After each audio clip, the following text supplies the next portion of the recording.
and bright stars through the perilous fight. Oh, the ramparts we watched were so gallantly streaming, and the rockets' red glare, the bombs bursting in air, gave proof through the night that our flag was still there. Oh, say does that star-spangled banner yet wave?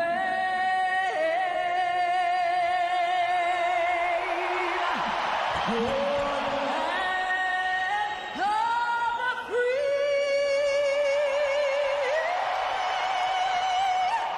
and the home of the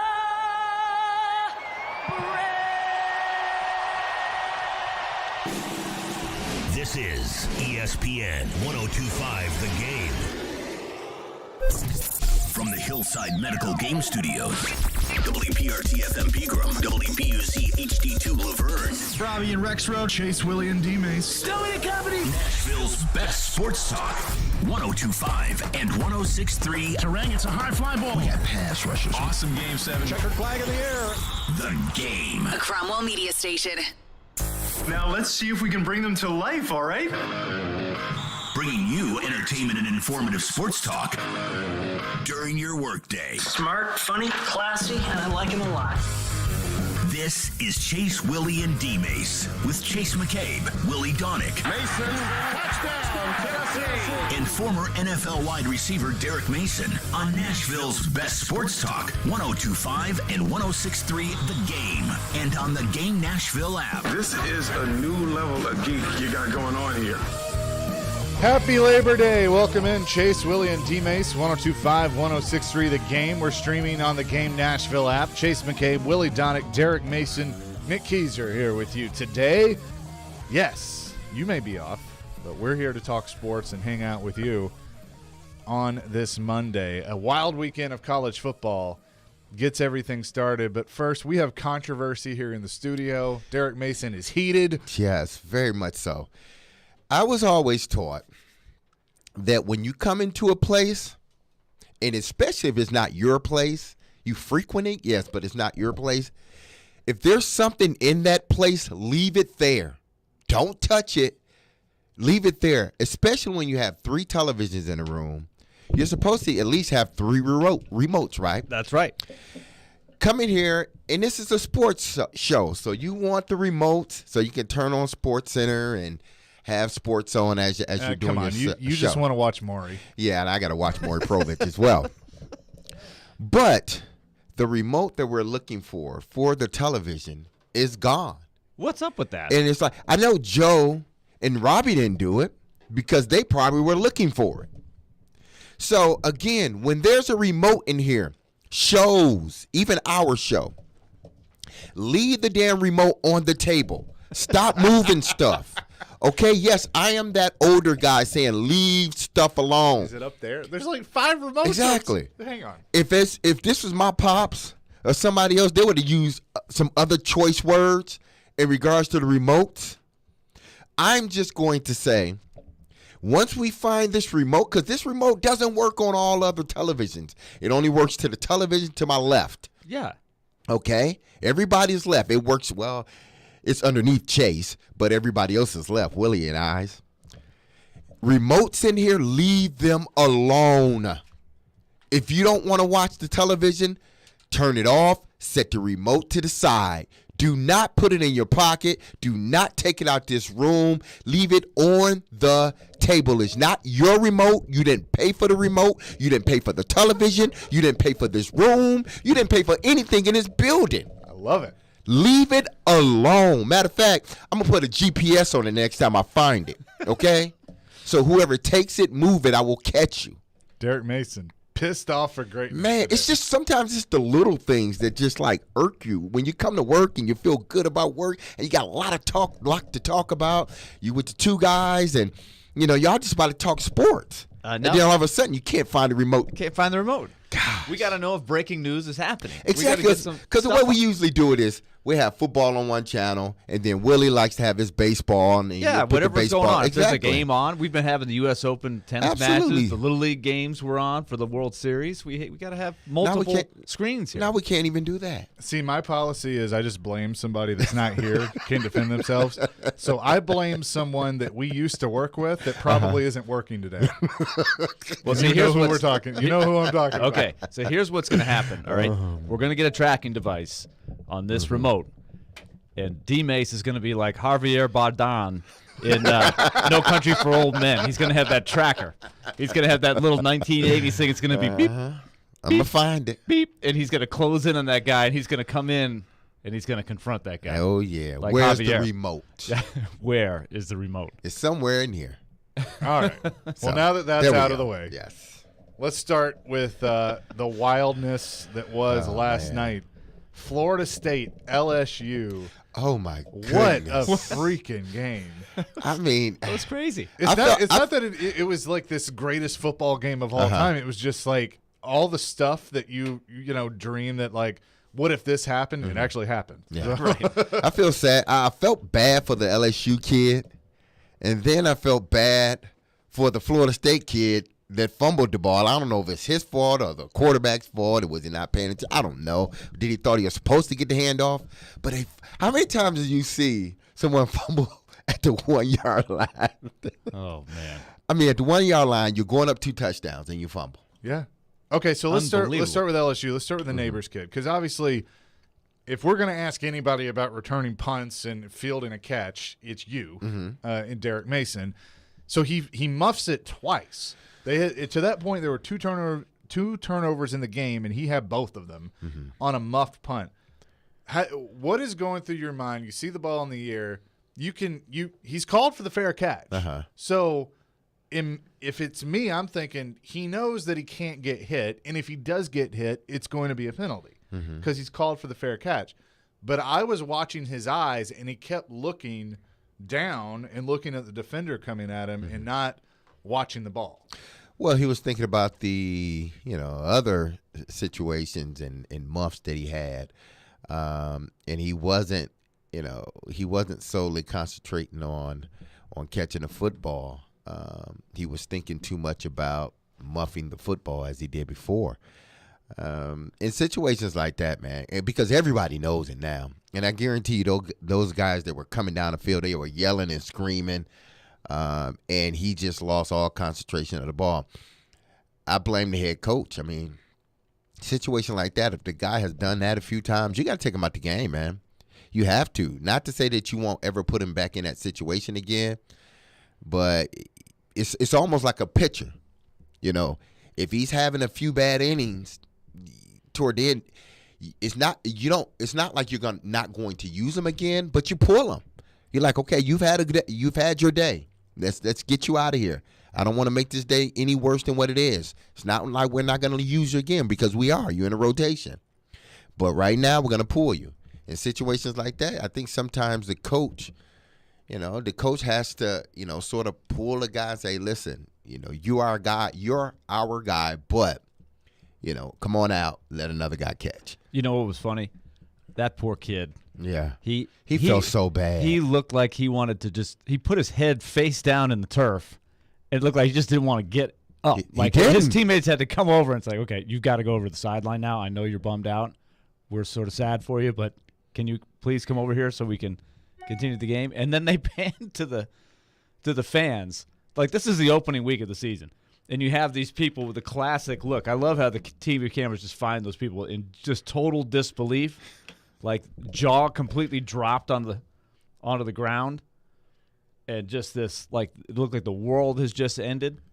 And then it turns back around. I mean, you talk about a game that had every twist and turn. It was not a well-played game at all. And you see some of these on opening weekend where teams are not in sync yet. They'll be much better down the road. But the energy was so crazy. The flags all over the place. 15 yards up, 15 yards back, turnovers, block kicks, all of those things. But, man, it was entertaining. Look, I couldn't turn it off. I was watching the NASCAR race, too. Mm-hmm. I was flipping back and forth and had both TVs going, watching that. That was crazy. Eric Jones gets the win in the Richard Petty 43, so that was unexpected. But I turn that ends, and so I'm watching the fourth quarter, and that's when, it was not a good debut for the tailor-made picks. Do you want to change the name of the segment? Exactly. And have a do-over? No, it's 1 week. It's Okay. 1 week. All right. We'll rebound. Tailor-made if you went opposite. But Can we just call them store-made picks? it may be called fade the suit. That may be what people start calling it is fade my picks. But people let me know on Twitter that they were wrong, that I was wrong, that I went 0-3. So thank you for having faith in me, and I apologize. But look, that's the week one. That's all right. Week one of college. And the thing is, like, I missed the Georgia Oregon over. I missed by 2 points. Okay. So I think the total was 52, and I had 54. So I missed that by 2 points. Utah and Florida came down to the wire. Mm-hmm. LSU, Florida State came down to the wire. But ultimately, 0-3. Super close. Let me ask you guys this. Were you thinking at the time, not in hindsight, that LSU should have gone for 2 when they hit the touchdown with 1 second left?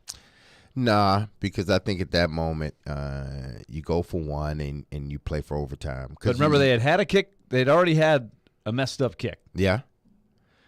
But I would have gone for 2. You just feel in that situation, man. Like, God, so close. Like, okay, we had sort of botch earlier or whatnot. Yeah. You go back to the sideline. You tell the guys, listen, block, just block, because usually it's in a field goal that short. It's the interior guys that block punches, never the guys on the wing. They may get there, but they always miss by like a hand or something.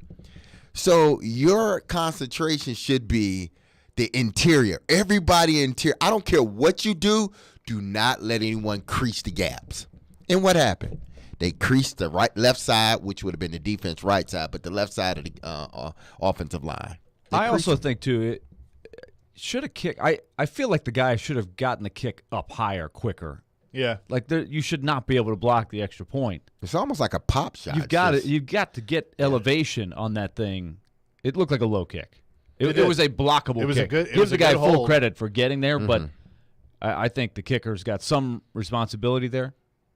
Yeah, it was a good hold. I mean, the holder got it, turned the laces. I mean, he did his job. It's just the kicker's got to. You're right. He's got to get more elevation. But he didn't do it. It's a classic though, because we're going to see it throughout the season. There's more teams that are now going for 2. It used to be that I think more and more coaches back in the day would not think about going for 2. They were like, okay, let's get it. We got it tied.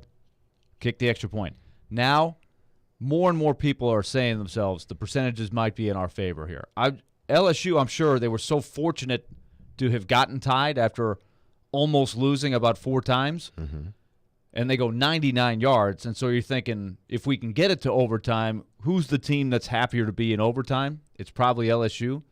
But at the same time, they had so much momentum there. It's a great thing. Put yourself in the coach's shoes. What would you do? It's a tough call. Both quarterbacks played really well. Yeah, I was going to ask you about that. Daniels Daniels for LSU and Travis for Florida State. So both quarterbacks, they played a good, solid game. Both quarterbacks just had some miscues. Yep. Obviously Florida State's miscue was going in. They were up, 24-17? They were up 24-17, getting ready to, make it a two-possession game. And they fumbled the ball. And then Daniels, he has no control over the muff punts. But he let his team down to eventually, make it a 1-point game. And he did his job. And then all of a sudden the kicker comes in. And see, this is why, me and kickers, man. It's like a love-hate relationship, man. It's just, oh, man. Al Del Greco will join the show tomorrow. We do all this Therapy. work, And the only thing you have to do is come in and seal the deal. Al, how you doing? Derek's like, I'm still pissed at you. Coming up next, we will look at the week 1 of college football and the craziness that was, as it is finally here. Teron Davenport going to join us today at 1 o'clock instead of his usual 11 o'clock spot because Mike Vrabel is going to speak at 11, so we'll carry that for you. That is all coming up on Chase, Willy, and D-Mase, 102.5, 106.3, The Game. Your home for the MTSU Blue Raiders is 102.5 and 106.3 The Game. Every touchdown. Yes, touchdown. Every three. Ball, yes, sir. It all lives here. Middle Tennessee. You can also hear the Blue Raiders in the Borough on 97.5. Middle Tennessee Athletics on 102.5 and 106.3 The Game and the Game Nashville app. Winning this award is truly like winning the Super Bowl of car dealer awards for Mercedes-Benz. Edwin Vickery, General Manager of Mercedes-Benz of Music City. Culture eats strategy for lunch. You have to hit on all cylinders to win this award. You can strategize all you want. You got to still have the right tools, and our tools are our people. Live the dream with 3-time Mercedes-Benz Best of the Best Award winner, Mercedes-Benz of Music City. Go to mbofmc.com. It's grillin' and chillin' season, and Hiller is giving away backyard freebies all September. This month, when you upgrade to a new tankless water heater, we'll give you a free Yeti Tundra cooler, or get a free Traeger grill with any new whole home generator. And we're offering special zero-interest financing for up to 48 months on select new HVAC system replacements. Book online at happyhiller.com today. Happy you'll be, or the service is free. Call the Happy Face Truck today. Looking for a career with purpose or have that passion for youth development? Boys and Girls Clubs of Middle Tennessee provides a safe place where youth gain the tools to learn, lead, and reach their full potential. And that starts with you, offering competitive pay and free after-school care for employees. Learn more at bgcmt.org. Hey folks, Joe Rexrode here, inviting you to kick off week 1 with FanDuel, America's #1 sports book. You join today to get started with $150 in free bets guaranteed when you place your first $5 bet. Just sign up with promo code Joe102 to get in on the action. Then you can turn game day into payday all season long. With that $150 in free bets, you know, Derrick Henry does not always have big games in openers, but I think I might be looking at an over on him, for example, for a player prop on rushing yards. Play your way, do whatever you want, bet on more than just the final score. Again, touchdowns, total yards, catches, combine things for a same-game parlay with a bigger payout. Don't fumble your chance. Get $150 in free bets, win or lose, with promo code Joe102. Make every moment more with FanDuel, official sportsbook partner of the NFL. 21 or older in present Tennessee. First online real money wager only. $10 first deposit required. Bonus issued is not withdrawable free bets that expire 14 days after receipt. Restrictions apply. See terms at sportsbook.fanduel.com. Gambling problem? Call the Tennessee Red Line, 800-889-9789. Listen to Stillman & Company with me, Caroline Fenton, all season long on ESPN 102.5 The Game for your chance to win Nashville Sounds tickets courtesy of 312 Pizza Company in Germantown. I love this show. Never miss a moment of the show. Okay, all right, okay. Subscribe to the Chase, Willy, and D-Mase podcast on iTunes, Spotify, and wherever you get your podcasts. I'm ready to step this up a notch. You're listening to Chase, Willy, and D-Mase on 102.5 and 106.3 The Game and on the Game Nashville app. Chase, Willy, and D-Mase, 102.5, 106.3 The Game. Chase McCabe, Willie Donick, Derek Mason, still searching for the remote here in the studio. Came up empty. As the constable, we've launched a full-on investigation on the whereabouts of the remote. If you've seen it. If anybody has any information. It's smaller. It's a Roku remote. Yeah. Only works on one TV in the entire station. Exactly. That's what I don't understand. It's not like it's this universal remote. Yeah, it's like not. I'm going to tell you that our prime suspects are Big Joe Dubin and Elijah Campbell. I feel like they could be guilty. Okay, I feel you. Big Joe. But what would Elijah. they have done? What would they have done with it? Who knows? They're the two prime suspects. So if you see them out on the street, make a public citizen's arrest. Citizen's arrest. Yes, and call us. Call into the show and make a citizen's arrest. Big Joe and Elijah. They were last seen together. The remote was last seen during the show on Friday night. Absolutely. Oh, well. Yeah, but there were a lot of really good games this weekend. I thought it was a good weekend. I didn't love the slate of games, going into the weekend, but I thought what we saw was pretty good. Alabama rolled on Utah State, of course, which I figured they were going to. to. Yeah. They looked the part. Ohio State did not look the part. No. Now they won. They won 21-10. But they didn't look like the Ohio State that especially on offense. Now, the defense, yes, the defense played outstanding. But from an offensive standpoint, Ohio State didn't look as good. But, listen, their best receiver was, he got hurt during the game, Jackson Smith. I can't pronounce his last name. But he got hurt. It might seem like it was a hamstring or some lower body. So he didn't play much. This is a kid that had 360-something yards in the Rose Bowl, 3 touchdowns. And he led the team in receiving yardage. And, that's a surprise, seeming that they had Olave and the other kid, his name eludes me right now. But, yeah, he was hurt. But Stroud, he did a pretty good job toward the end. When they needed points, I think they went back to him throwing short intermediate passes and letting his guys run. And then the running game really picked up with Henderson and Williams. They used those two guys toward the end. I think the last 2 drives was really just them running the football. Mm-hmm. And they were able to eat up the clock and score. So it's going to be, right now it seems like Alabama and Georgia again. That's the way it seems. But obviously, as the season goes, I don't know if I'm ready to go that far yet. I'm just saying, based upon what we've seen this past weekend. I think Ohio State is probably going to be fine. Yeah. Ultimately, I still think that's a good team.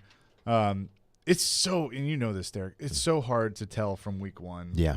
Because things are sloppy. Like you watched the game last night. There were people writing off LSU and Brian Kelly. It's one game. Mm-hmm. And they almost won. Like Florida State may be 2-0, but Mike Norvell's on the hot seat. So he's got to get stuff going at Florida State. And I think it's really tough to tell after week one. Now, Alabama, sure, they looked the part. Texas A&M, they look pretty good. They won 31-0 and had to deal with a lightning delay. Mm-hmm. So they had that. Georgia obviously looked pretty good. Florida was, I think, the surprise that maybe, and again, it's 1 week. They got a tough test coming up. They got to play Kentucky. They got to play Tennessee coming up in the next few weeks. So they got a lot they're going to have to deal with. But, Billy Napier's debut was obviously a good one in the Swamp as they win 29-26. I still think Utah is a good football team, but I'm not ready to say, Florida's back. Look out. Here they come after one game, even though that was a big win. They needed that. It was a big win. Richardson played well toward the end when he needed to. It wasn't great, but he played well enough. He was efficient enough running that Gator offense. So, the number 7 team get beat. The number 5 team gets beat. But granted, it's about a number 2 team. But we saw some top 10 teams go down in the first week of the season. And typically, you don't see that. But we saw it this weekend. So moving forward, like I said, it's going to be and it's all going to sort itself out. As I think after week 4. Yeah. You're going to know who the top teams are beside Alabama, Ohio State, and Georgia. Michigan looked good. I hate to say it. They did. Michigan looked really good. Just think if the 12-team playoff was this season. Oh, I know. Man. I know. And I was cracking up at this on Saturday. I'd have to dig through to find his tweet. But, of course, Stillman – Stillman has to go, let's expand the 12-team playoff and then start saying that, teams that would be in there suck and, how they would look, in a 12-team playoff. I'm like, dude, it's week 1. Exactly. You can't go by week 1 and try to put together your 12-team playoff. Like, here you go overreacting to something that doesn't need to be overreacted to. I do think when the time comes, we should discuss the 12-team playoff because it is fraught with a lot of things that are going to completely change all kinds of things that we're used to seeing. But in terms of the first week, when you don't have any preseason games, you see some crazy stuff that happens. That Florida State game is a great case in point, where you have teams that they're clearly still working out timing, not committing the silly penalties. I mean, there's some crazy penalties last year, just getting in the groove. And so when you play a tough opponent, it can look like that. So there will be some teams that look awful in the first week that rebound and look completely different in the coming weeks. So it's really hard. I would be curious with underdog picks and things like that, how often there are big underdog winners in the first week. We're just, maybe the odds makers, nobody's played. It's just hard to get a gauge sometimes on what happens. But I was thinking this, from Tennessee's perspective, I think a couple of huge swing games that we talked about last week are going to be Florida and LSU. And Florida gets a massive win. I have to say, I didn't realize how good – if Utah is really what we think they're supposed to be, right? They're supposed to be a top 10 team. And Florida beats them. And it was – I thought the Utah quarterback made a poor decision on the last throw. He played a really good game, and then I thought he super telegraphed the last pass, and, of course, his receiver kind of slipped. So they very well could have won that game. But Richardson looks like it's Florida might be a little bit better than we thought. LSU up until the last quarter, I'm thinking Tennessee fans watching this game are going to say, well, we could beat LSU. They look completely discombobulated. They're all over the place. Then they sort of got it together late. That quarterback does have – he showed me something on that last drive. That last drive, boy, he just made it happen.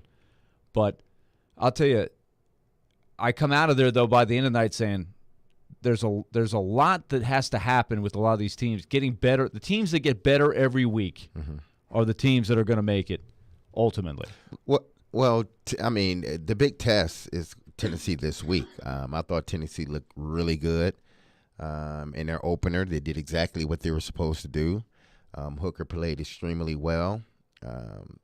Offensively and defensively, they stepped up and did exactly what they were supposed to do. Now, this is going to be a big early test for them. Pitt didn't play.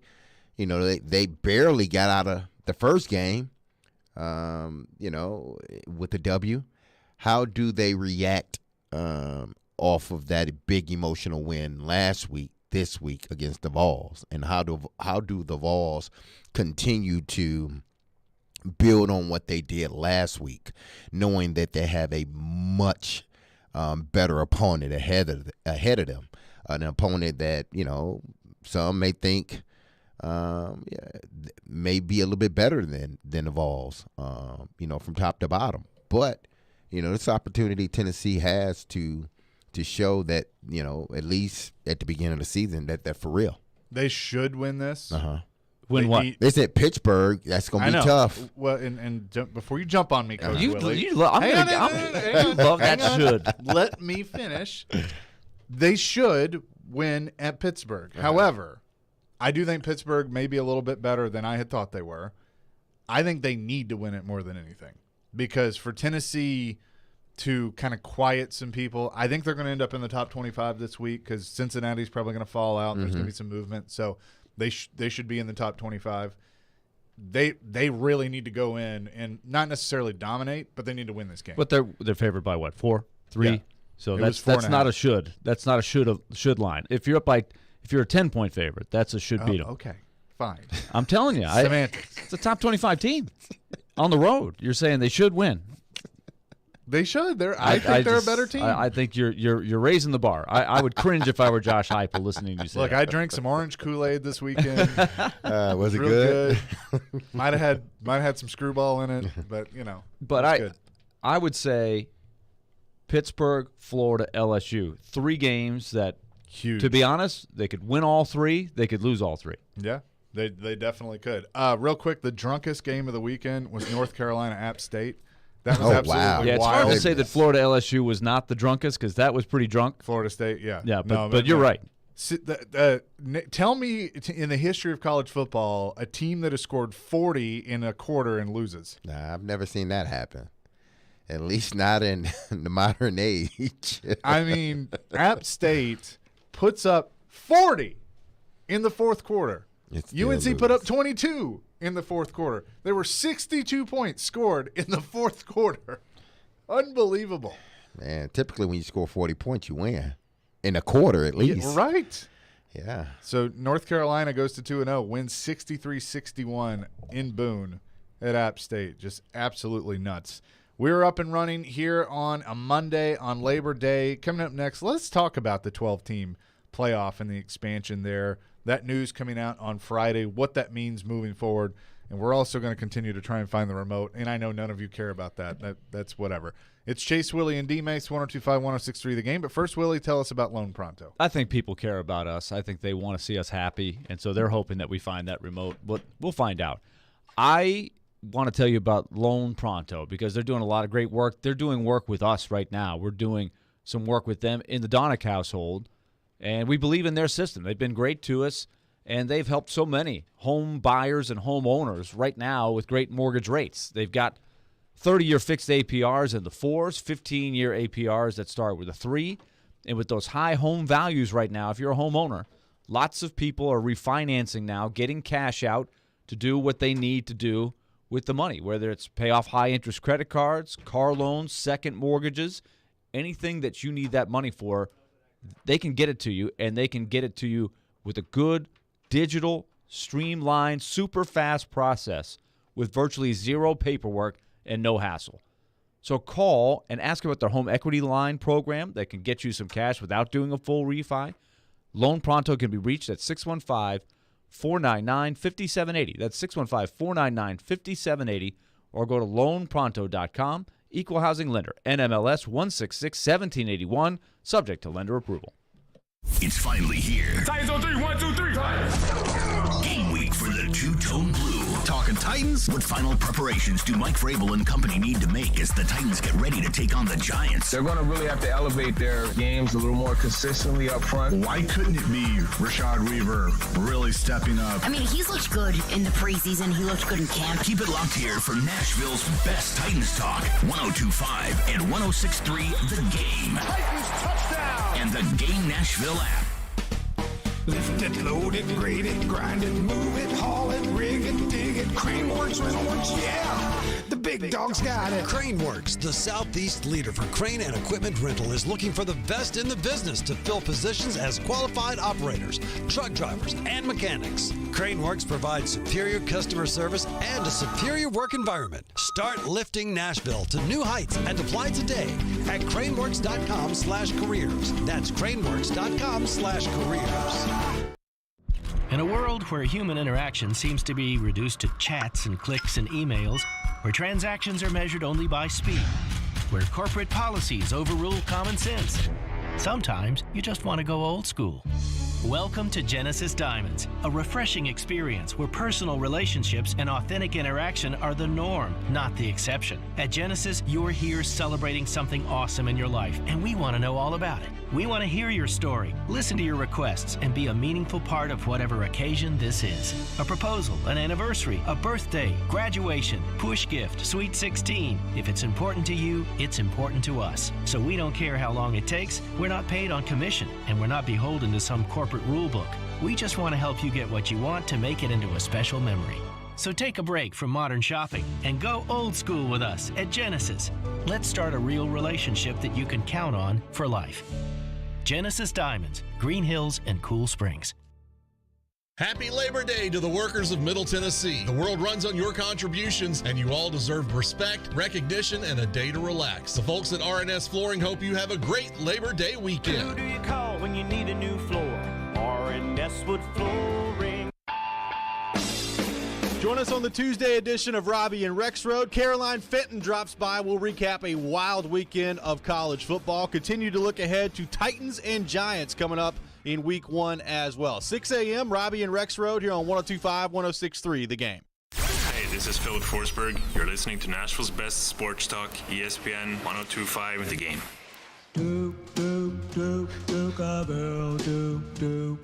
We needed the Duke of Earl for the remote investigation. Chase, Willy, and D-Mase, 102.5, 106.3 The Game. We have found the remote. We have discovered that Crisis averted. There are actually 2 remotes of the same kind in the building, so we did discover that. But we've uncovered another. We have uncovered faux something. pas. This is big that you can't do. No. So explain. It was in. I believe the remote from this studio was in our sister station, 102.9 The Buzz, their studio, but it was missing batteries. So it was clearly stolen for the batteries. The carcass of the remote was left behind with no batteries. Did you dust for fingerprints? My forensics team of Ricky and Amber are on the way. Nobody go into that room. They're bringing Lucy, the crime-sniffing dog. Did you lock the room door? Nobody can go in there. It's locked. Okay, the tape's up. good. It's ready to go. But anyway, we can we also we established this, right? When you take a remote from a room, it's got to end up back in the room. Yes. Right? You can't take a remote out of the room that has the TV in it. Yeah, and not return. If you take it out, you must return it. It has to happen. That's okay. And then the that's other the thing law is, of physics or the law of whatever you want to call it. This is also the move where you're just not thinking of others. When you take the batteries out of another apparatus, yes, to put in the one that you need. Exactly. Not thinking of the people who need that other one that you just robbed the batteries from. Well, we got the team. We got the just left us hanging. They're on the way. The team is on the way. What was the Scooby Doo and his team called? The Mystery Machine. Yeah, the Mystery Machine is on its way. Freddie. I would have Thelma. Not for those meddling kids. There you go. Yes. Law and Order. Daphne. Yes. So there you go. They're on their way. We're going to catch you. So it did count. It came out on Friday that the College Football Playoff Committee basically agreed that they would expand to 12 teams in 2026, but they're encouraging everybody to try and implement this as soon as 2024. I believe it will be. I think there's too much money at stake. That's why they want to do this. So, when you ask, okay, why are they going to expand to 12? Well, it's money. That's why. Number one, that's why. But, it was described as a historic day for college football. Some of the quotes, there's still quite a few issues that have to be resolved, some various obvious logistical issues that have to be resolved, but our hope is that we can get the commissioners to move on this as quickly as it is possible to do so. This coming from Mark Keenum, the Mississippi State president who's on this board. We have asked our commissioners, the management committee, to explore the possibility of us beginning a 12-team playoff format before the 2026 season in either 2024 or 2025.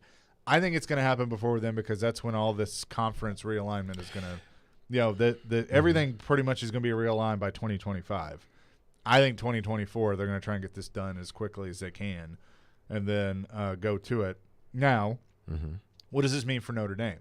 Because as a part of the new format, the 4 highest-ranked conference champions will be seeded 1 through 4. So if you win the conference, you're in. You're in. In which I agree with. But Notre Dame's not in a conference. So would they be competing for one of the 6 at-large bids? Right now, the answer is yes. Does this force them to join likely the Big Ten where they can compete for a conference championship, or does it provide them even more incentive to stay independent because they know that they'll probably be good enough to get an at-large bid and they keep their NBC deal? I think what would be better for Notre Dame would be to stay independent because they go into the Big Ten. There's no lock that they're going to win, that they would win the Big Ten every, say, 2 or 3 years. There's no lock. Depending on where they put them in the Big Ten, they may make it to the Big Ten championship game, but winning the Big Ten outright, it's not a lock. So I think it's more beneficial to Notre Dame if they stay at large, keep their schedule the way it has been, because they always play a pretty hard schedule every year. And if they can get through that, their independent schedule would say one loss, it keeps them in, depending on when you get the loss and who you lost to, it keeps them in the top 10, top 12. And at the end of the season, even though they're not in a conference, they're still one of the best based on their strength of schedule. And say if they only have one loss, it still puts them in a good position at getting an at-large bid. So them going into the Big Ten, I think it hurts them. Them staying outside of all conferences, I think it helps. Yeah. I'm going to be the guy, okay, that I am all the time with this stuff. Has anybody thought that once upon a time, people went to class, people like during the month of December, when are all these games going to be played, the 12-team playoff? Have they set out so you're telling me now they're able to do it in basketball. Before you say that, they're able to do it in basketball, right? Do what? Expand the what playoff? I'm saying is missing classes and all this other stuff there. We missed a lot of class. Yeah, so they're able to do it in basketball. Yeah. But I'm also worried about the wear and tear of the bodies. Okay, so you've got 12 regular season games. Let's just take Georgia. They're on top right now. Let's just use them as an example. They're going to play 12 games. Then they're going to play the SEC championship game. That's 13. Then they'll get a bye, let's say, in the first round and have to win 3 playoff games. So that's a 16-game schedule, and that's fine. We just added 3 more games to these teams' schedule? Just for our benefit, just for the money, and for they all don't that care, stuff? Willie. You know that. I know it's a total money grab, but why don't we just call it the professional college age league? Let's just what are we doing? That's basically what it's going to be. And now, you have the injury, the attrition factor, which is going to be humongous in this. Don't you think? There's going to be a lot of teams that have major injuries, and there's going to be the second string, third string guys playing, kind of like it is in the NFL.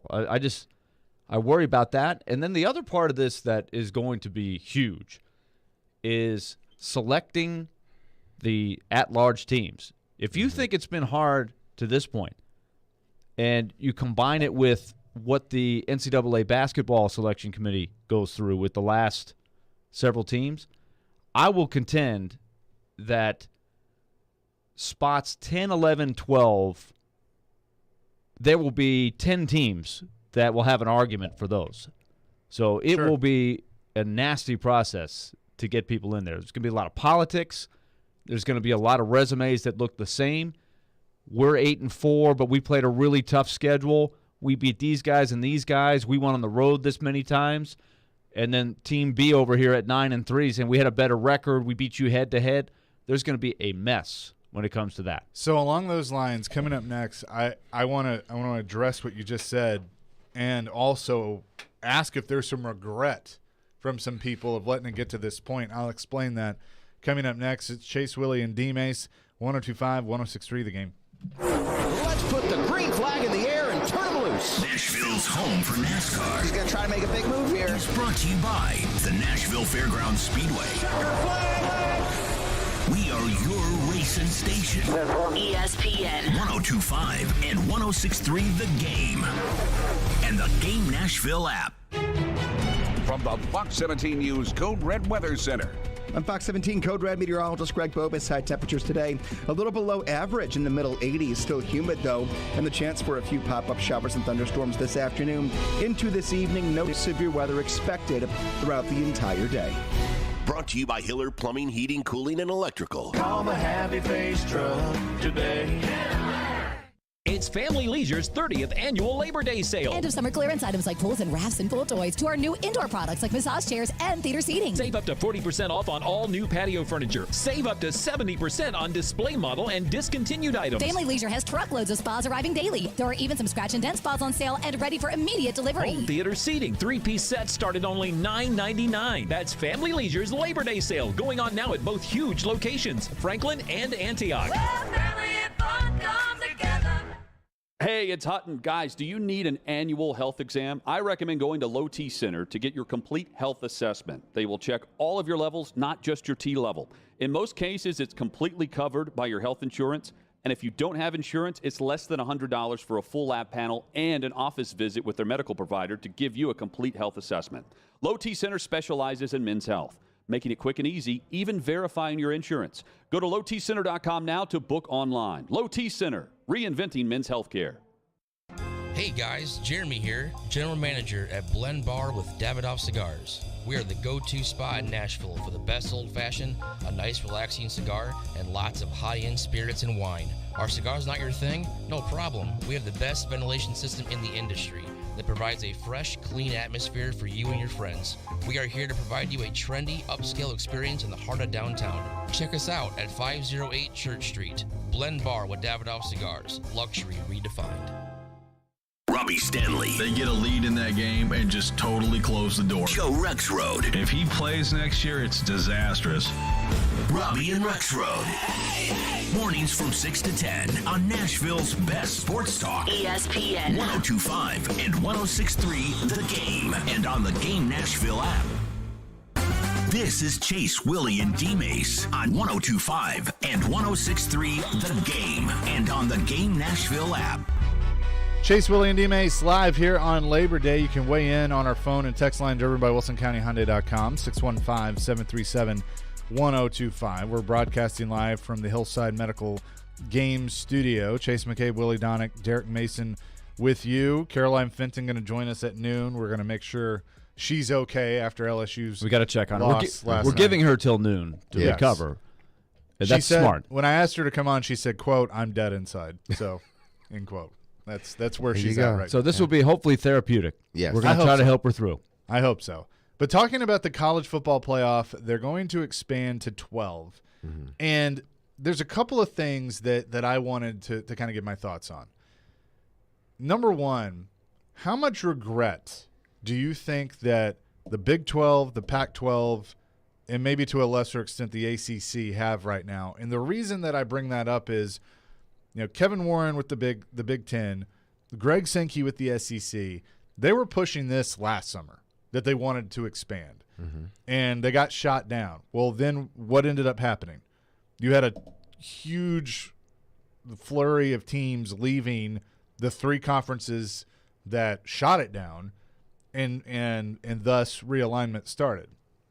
So if I'm the Big 12, the Pac-12, and the ACC, I'm sitting here going, why the hell didn't I just, if I had voted for this and had supported this from the beginning, would we be in the positions that we're in now? Would the realignment have really been to the extent that it was? I mean, I think it was always coming, but like if you're Texas and Oklahoma, if you're USC and UCLA, would you have been as inclined to move to the SEC and the Big Ten respectively if you knew expansion was already coming, or of the college football playoff? Well, I think I don't know, because these college football teams are making moves because of the money.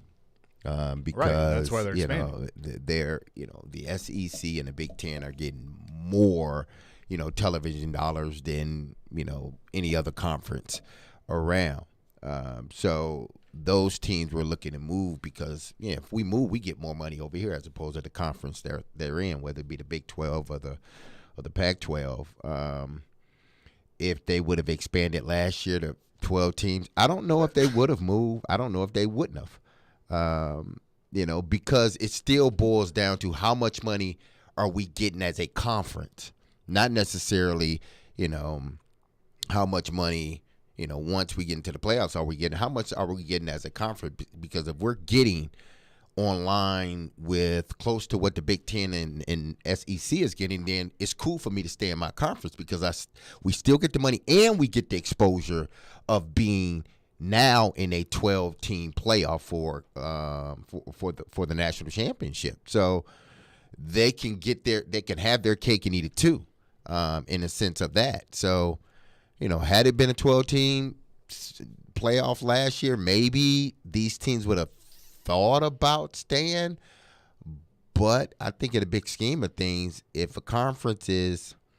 those two conferences are making more money than anybody else, then, as a university, why do you want to then stay in your conference that's not making as much money? Yeah, we still But I think they have could a have right. made money. Like, I think they could have made more money if they had gone ahead and agreed to the expansion, because then those. So you think the television been, dollars would have came to their conference? It still would have been a Power 5 and not a Power 2. Mm-hmm. I mean, that's basically what it's become now. Is the SEC and the Big Ten dug in and they said, well, okay, fine. Like, you don't want to support this, okay, and then you have 4 of the biggest programs in the country that said, yeah, we're going with them. It's still going to end up being a Power 2 conference. Yes. Because if you look at it. But my question is, if they had just played ball to begin with, could they have avoided some of this? I think they could have. So you don't think they would have left. If Greg Sankey and what's the guy's name from Kevin Warren? Kevin Warren, yeah. Mm-hmm. If they had been looking out for the entire college game, they could have avoided this as well and said, no, you know what, every conference should be regional. There should be a reasonable amount of teams in each conference for the good of the game. But no, they're playing a game of greed. Let's see how much money we can get. They're playing fully the business game, and everything else is following, and it's going to completely change the outlook. It's going to continue to change in the next 5 to 10 years, and it's all about money and basically professionalism in a game that's supposed to have some semblance of you're still in your college years. Let me give you an example. Let's take the top of the top. All right, Bryce Young and guys like that, they're getting great NIL money. They want to play in the NFL. They're getting paid well. Now they're playing extra playoff games. So there'll be a lot of guys that hurt their draft stock by playing in an extended playoff. True? Yeah. That'll happen. Sure. So there's just all kinds of, turning up the dials where everything's going to point back to the business side of everything. And I just don't think that I like college athletics because there's some semblance. There's supposed to be some keep your feet on the ground and know that these are kids in their developmental age, and you're trying to work towards success in later life. That's already been exploited to a large degree. It's just going to go to another level now, where it's not about it all. Now. It's been over with, man. Yeah. So let's just call it what it is. Let's just make a pro league. Let's make a pro league for 22 and under. And what's interesting, and forget the college, forget the school, and all. Just go to have your own league. We've talked about why pretend that it's about school at all? I know. Well, and we've talked about the NFL needs like a developmental league. Basically, that's what college football is becoming because they're going to get paid at the highest level for sure. Yeah, I mean, and that's why everybody laughs and say, "Oh, when I say the bowl system is going to be jeopardized, which it is, this will take that to another level." And everybody laughs and so, "Who cares about the bowls anyway?" Well, then let's just make it something different. Let's forget about college football. Let's just have a pro league, a developmental league for 22 and under. If that's what you want, let's do it. Well, don't go to college. Why go to class? Why pretend that you're going to class and getting a degree? Yeah, but the kids are getting a degree. Majority of these kids, if they stay, 4 years, they are university studies. Yeah, they are getting their degree. Yeah, sports management, because basket weaving. Listen, it doesn't matter nowadays. It really, unless you're, unless you're a specific, degree, or if it's, you want to be a lawyer or doctor or an accountant. You have to. But these kids are looking at it from the standpoint of, I go in, I'm getting my degree, and I'm also able to do, something that I love. And, the college football has been moving this way for the longest. Of course. And, it's finally getting to a point where they're not hiding it anymore. You're right. That's really what it is.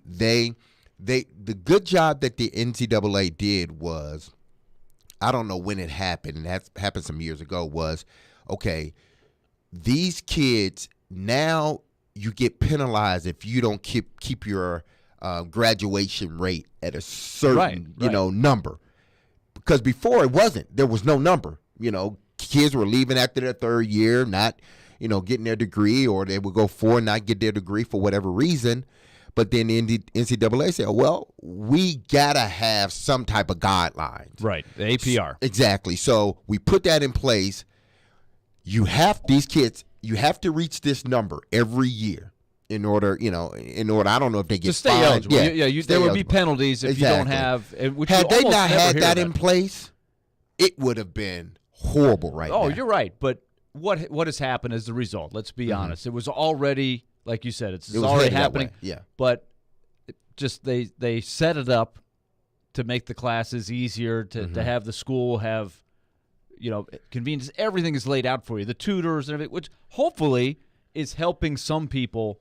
I'm sure it is. Because I'll put myself in there. I would not have – I could have gone with the flow, right? If everything was set up for me and, spoon-fed, then I probably would have done that. But, they made me work for the degree, which I'm appreciative of today. But when I was that age, I wouldn't have known one way or the other. So you're putting these kids on a path. What habits are you getting instilled for them? That, hey, don't worry about the school. We'll get you in these easy classes. We'll get you make sure you get to the practice field and the weight room and everything. We'll get that taken care of first, and then we'll work the classes in there somewhere. That's just the feeling that I get. I admire the kids who do go out of their way and say, yeah, I actually want to study something while I'm here. But the coaches make it hard, man. Hey, we got to win. We got to make the playoffs. We got a 16-game schedule here. You got to be in the weight room. You got to be here all summer. We got spring football. We got everything. I mean, it is. But it's not. Willie, it's not just just the coaches. It's everybody on campus.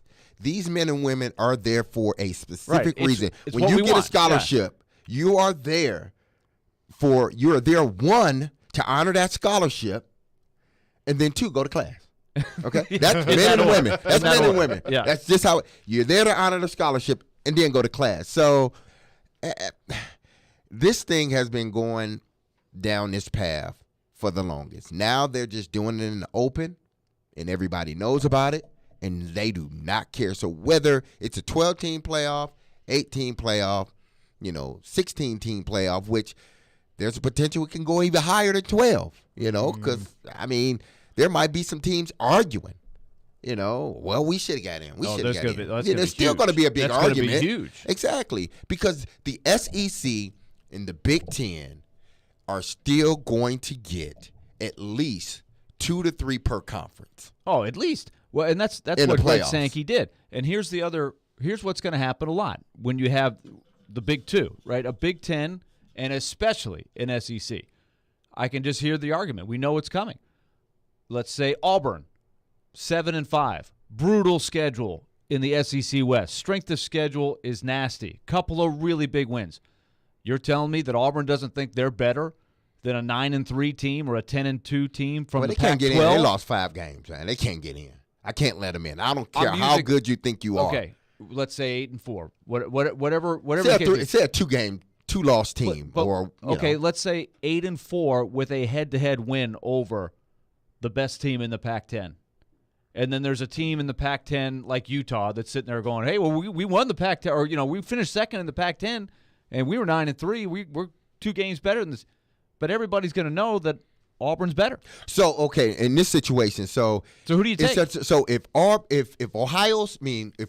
Georgia loses to Oregon, ends up running the table, Oregon loses 2 games or 3 games, and say they lose 2 games, they're second place in their own division, then their argument would be, we beat Georgia.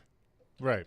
But that's what I'm saying. It'll still be arguments going on. His point, he's saying that the SEC West is the toughest. If you play in the SEC West, that's the toughest schedule in college football. And I don't even know if there's going to be an SEC West. It may be all combined. But when you play in the SEC and you play a brutal schedule, you're going to have an argument that you belong in there over a team in the Pac-10. But if you have 3 losses, I think your argument diminishes. I don't care how tough your I don't care how tough your schedule was or your conference is. If you have 3 losses, your argument is mute, really. Now, 2 losses, yes.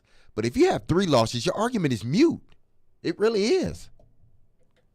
Look, it's going to be a nasty debate. And that's why divisions are going away. Mm-hmm. There's more that I want to get to on this, including how it affects Nashville. Because I think it does affect Nashville and what people are wanting to do with the stadium situation. But Mike Vrabel is going to address the media coming up next. We'll carry that for you here live. But first, this weekend, I can confirm to you, I had some Screwball peanut butter whiskey, and it was I saw it too. So good. Yeah, I mean, I put it out there. I had a little bit. I was out with the crew. Was this right before you threw the first pitch at the Sounds game? No, this was the night before. I don't think it affected anything. But Screwball peanut butter whiskey is my go-to when I'm out and about with my friends. I like it as a shot, chilled, but you can have it on the rocks. You can have it as a peanut butter old-fashioned. It doesn't matter. Go to screwballwhiskey.com. You can enjoy it in so many different ways. They have recipes for you there. But the reason that I love it so much, it's an original just like me. It's made with real whiskey, peanuts, and peanut butter, and that makes it go down smooth. And did I mention that it's the most awarded peanut butter whiskey in the world because of everything that I just said? Well, it is true. So when you're out and about with your friends, order it by name. Say, I want a Screwball peanut butter whiskey, and also do like I do. Enjoy responsibly. Copyright 2022 Screwball Spirits, LLC, San Diego, California. Whiskey with natural flavors, 35% alcohol by volume.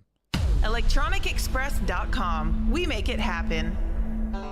When I retire, I plan on being busy. Bird watching, cooking, traveling. I might even write a book. But I never thought I'd have to plan on being an expert on all things Medicare. Fortunately, with 75 years of experience helping Tennesseans, the experts at Farm Bureau Health Plans helped answer all my Medicare questions. So no matter what I plan on doing next, I understand all my options. Talk to your local representative or visit fbhp.com. Farm Bureau Health Plans. Plan on us. College football season is here. Finally, it's me, Caroline Fenton, and you already know that I am pumped up for college football season. And Southeastern Carolines, you know that 312 Pizza Company is my favorite place in town. 312 Pizza Company is a family-owned restaurant located in the heart of Germantown, serving up authentic Chicago-style eats right here in Music City. You can catch every down of the college football season at 312 Pizza Company. From week 1 of the national championship, 312 Pizza Company is your home for college football season.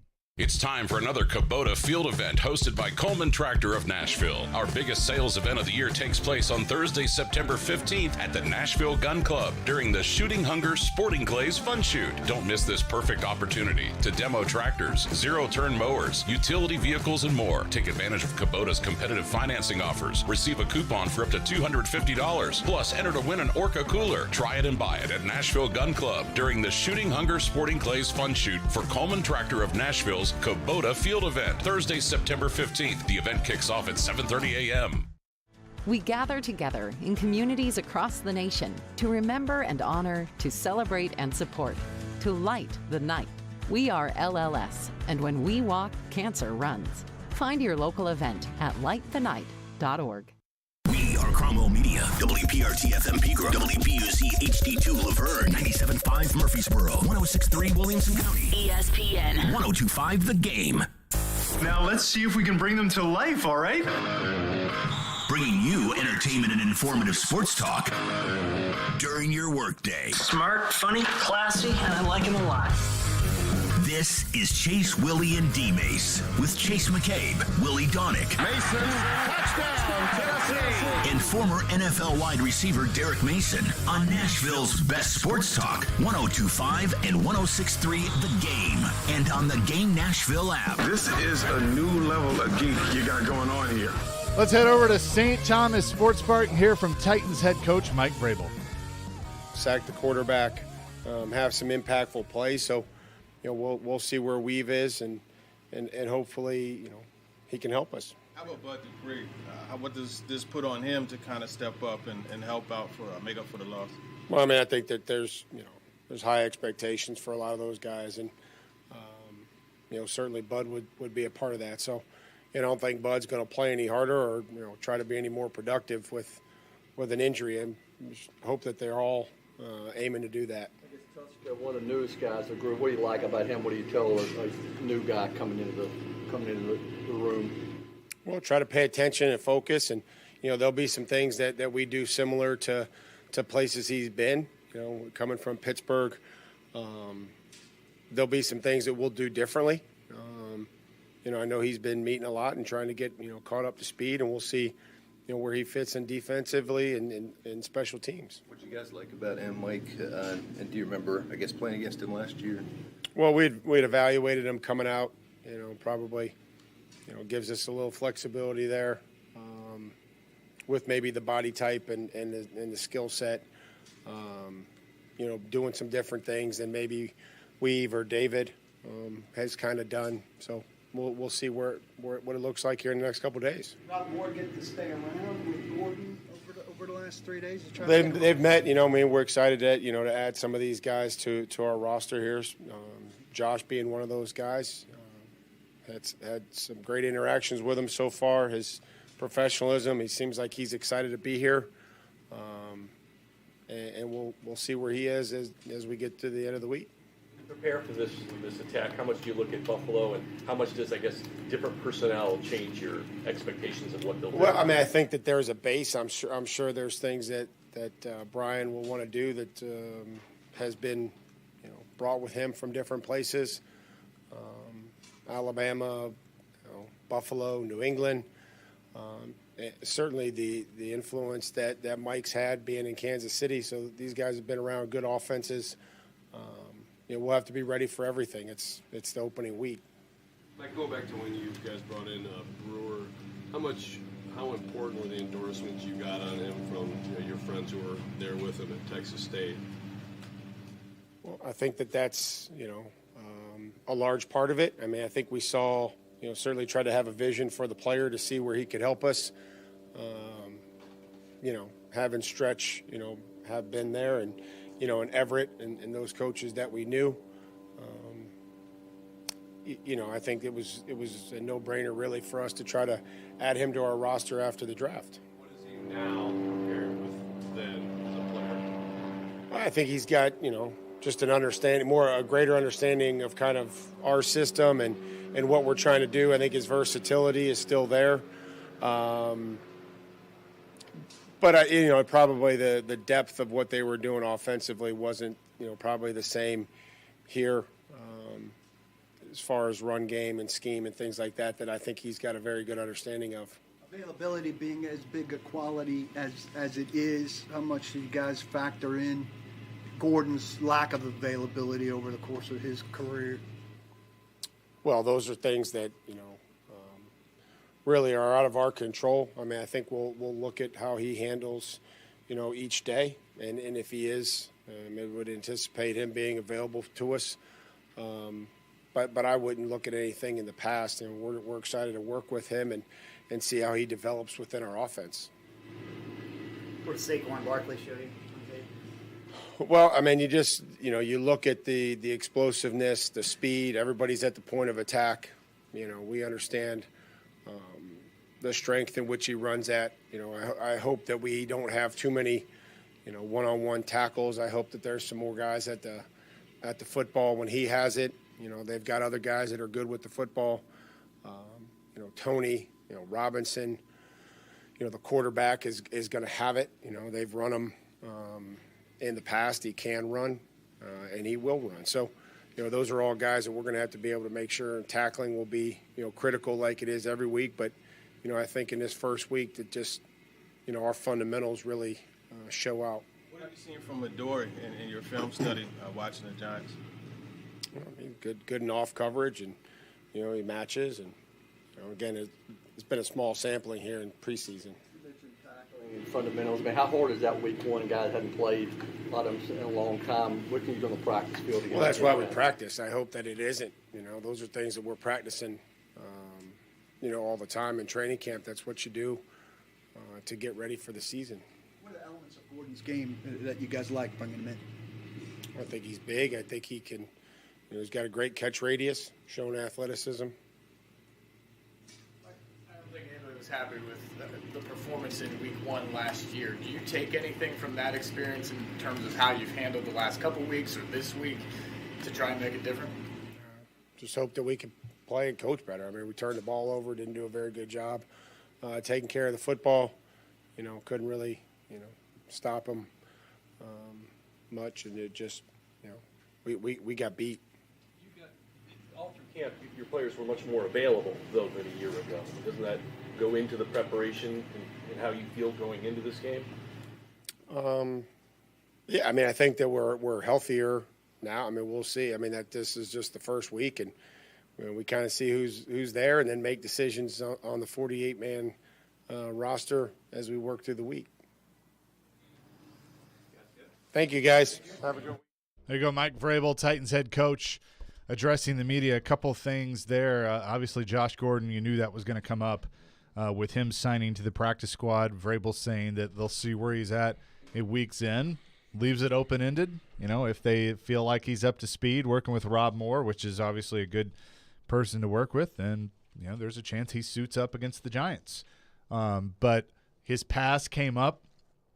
Vrabel gave the answer that you would expect him to give, and that is that they're only going to evaluate him on what he does here. But and we've talked about this. A lot of things have changed with the league and testing, but I think that they want to see him have a strong work ethic and remain a professional, and that's what they're looking for. But at 31 years old, 32 years old, what does Josh Gordon have left in the tank? We're going to find out.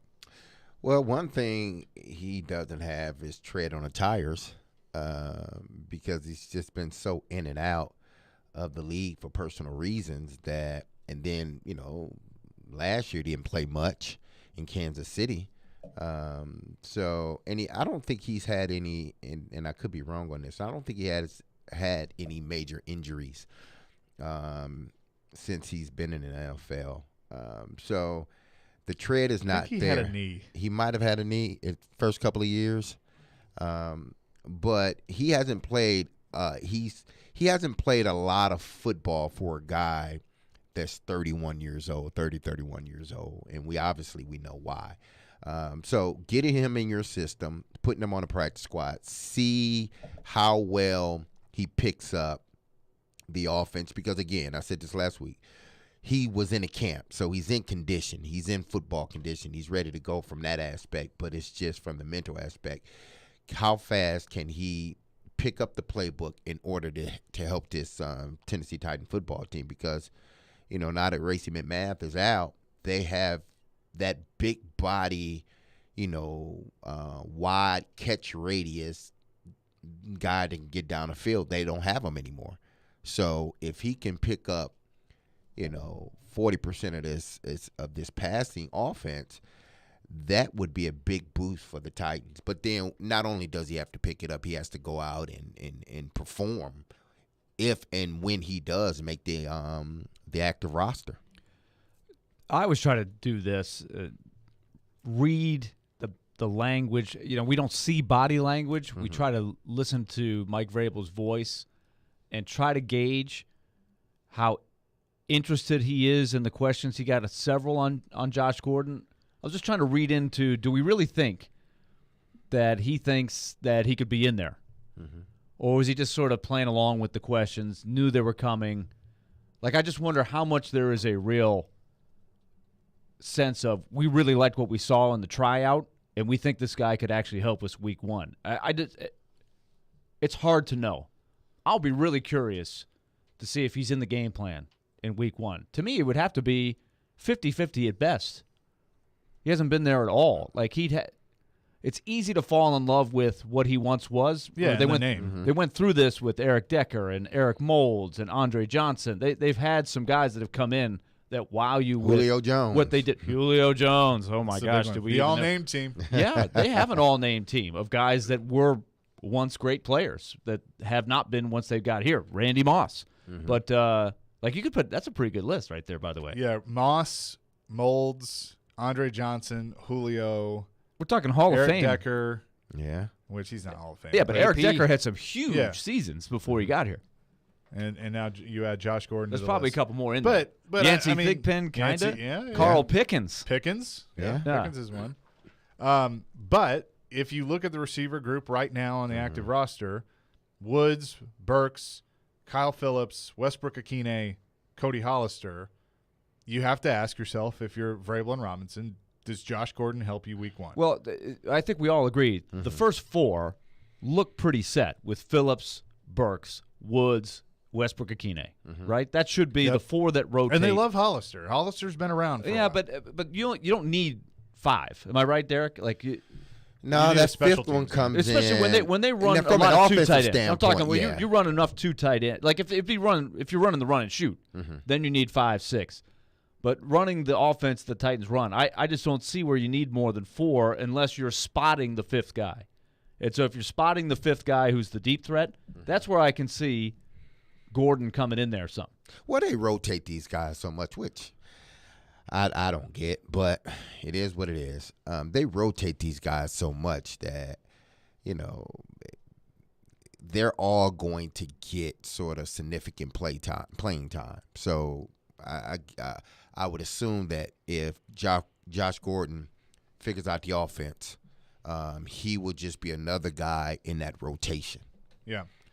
Coming up next, we'll hear from Titan safety Kevin Byard. He's going to address the media. We'll hear what he has to say. It's Chase, Willy, and D-Mase live on Labor Day, 102.5, 106.3 The Game. Join Chase McCabe for Chasing Checkers every Sunday morning at 8 for all the news in the world of motorsports. Joey Logano gets the very first victory in the next-gen car. While hearing from the big names. Two-time champion Kyle Busch. Being able to bring NASCAR, the Cup Series, back to Nashville is cool. It's Chasing Checkers, presented by Ample Collision Centers and the Nashville Fairgrounds Speedway. On ESPN. 102.5 and 106.3 The Game. And the Game Nashville app. Hey, homeowners and home buyers, listen up. Loan Pronto has 30-year fixed rates with APRs in the 4s and 15-year loans with APRs that start with 3. Hey, it's Willy Donick. Don't be confused by the media's hype about interest rates. At Loan Pronto, their rates have plummeted recently, and they're currently refinancing homeowners who locked in a 5 or 6% rate. So if you've got a rate over 5%, or if your lender has you pre-approved or locked in at anything 5% or higher, you need to call Loan Pronto now. Not all lender rates are created equal. Loan Pronto's rates are down big time, and you need to take advantage. Whether you are buying, refinancing, getting cash out, or even if you just closed a few weeks ago. Call Loan Pronto today, and you could save tens of thousands of dollars. Loan Pronto can help keep more money in your pocket. Loan Pronto, 615-499-5780. That's 615-499-5780 or loanpronto.com.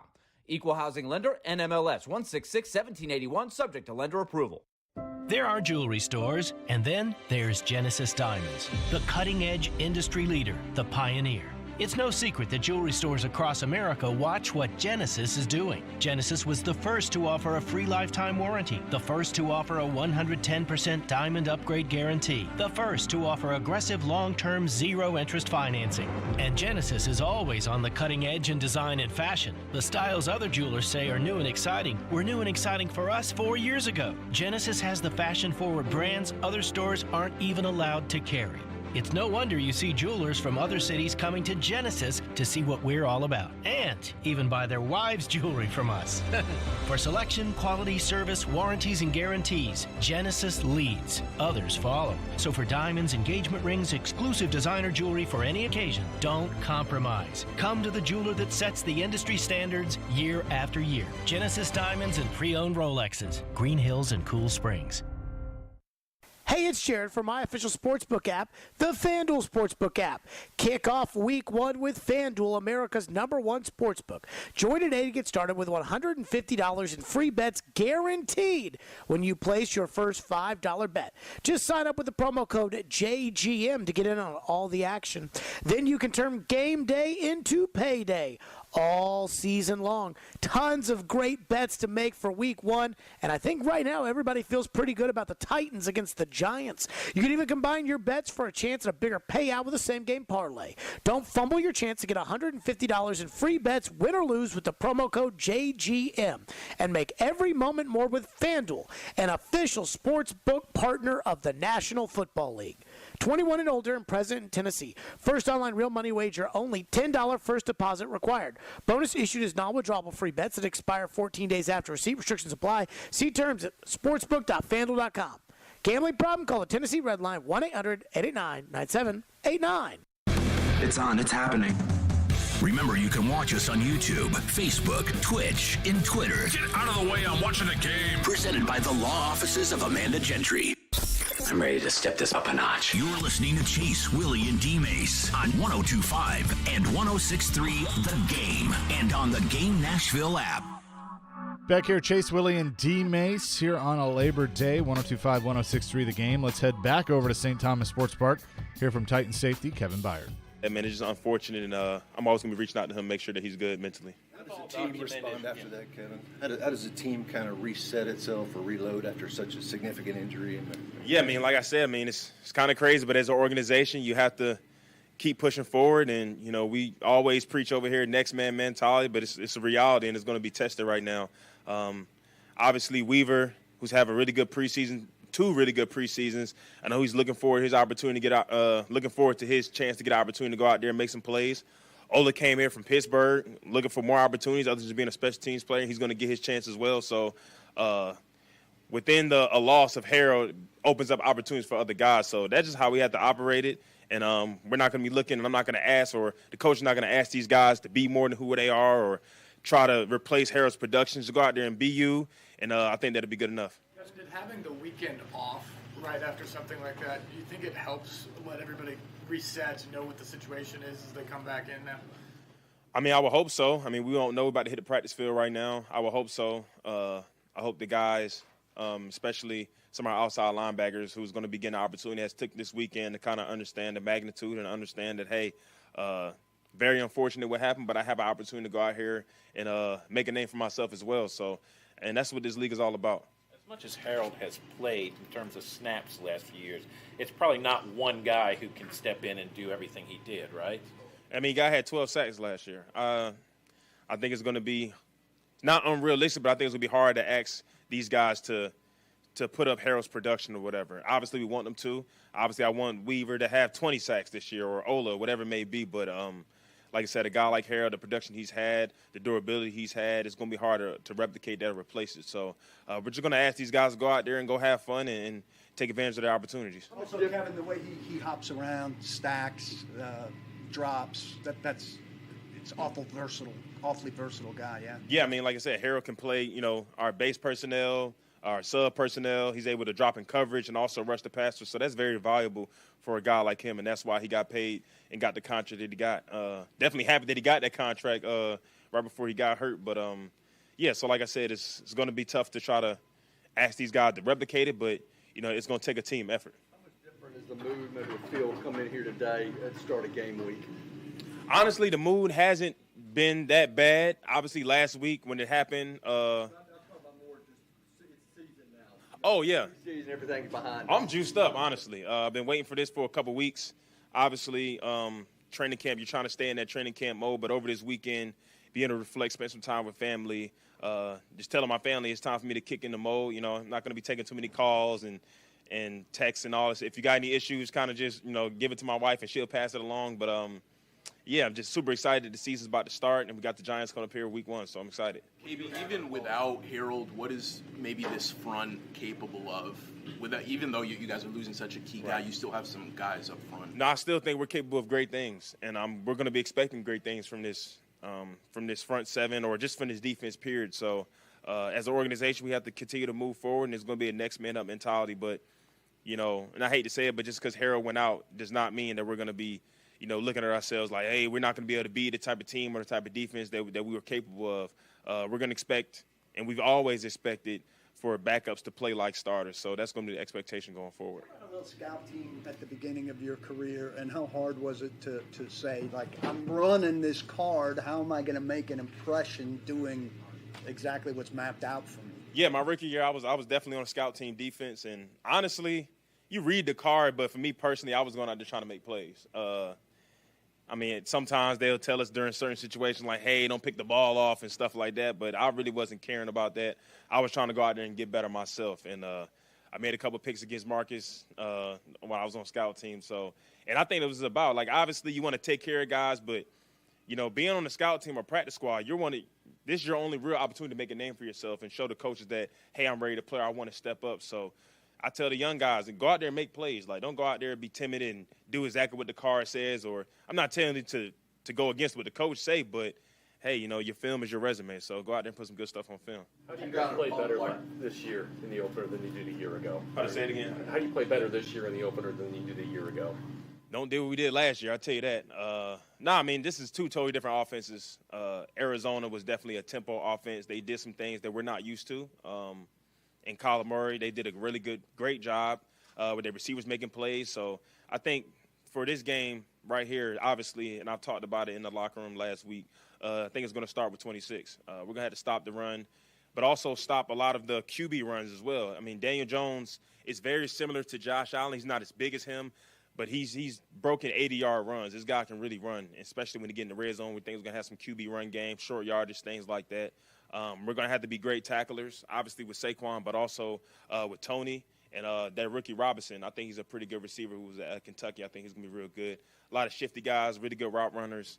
And then at the end of the day, it's week 1, so we can sit here and watch a bunch of Buffalo film from their offensive coordinator or Dabo, who's the head coach now, and watch those things. But they're going to do stuff that we haven't seen before, and I think we just have to make sure that we're keeping our composure on the sideline and be settled when, we might have to make some adjustments on the sideline because at the end of the day, it's always week 1 in the NFL, so you can expect anything. How much more cognizant of that do you have to be in week 1, though, when you have a team like Buffalo or New York that's had the turnover coaching staff-wise and personnel-wise? Yeah, I mean, that's one thing that I always find it not necessarily tough, but when you're watching film, especially me watching film is during the offseason in week 1, you really only can watch the personnel groupings or the guys that's there.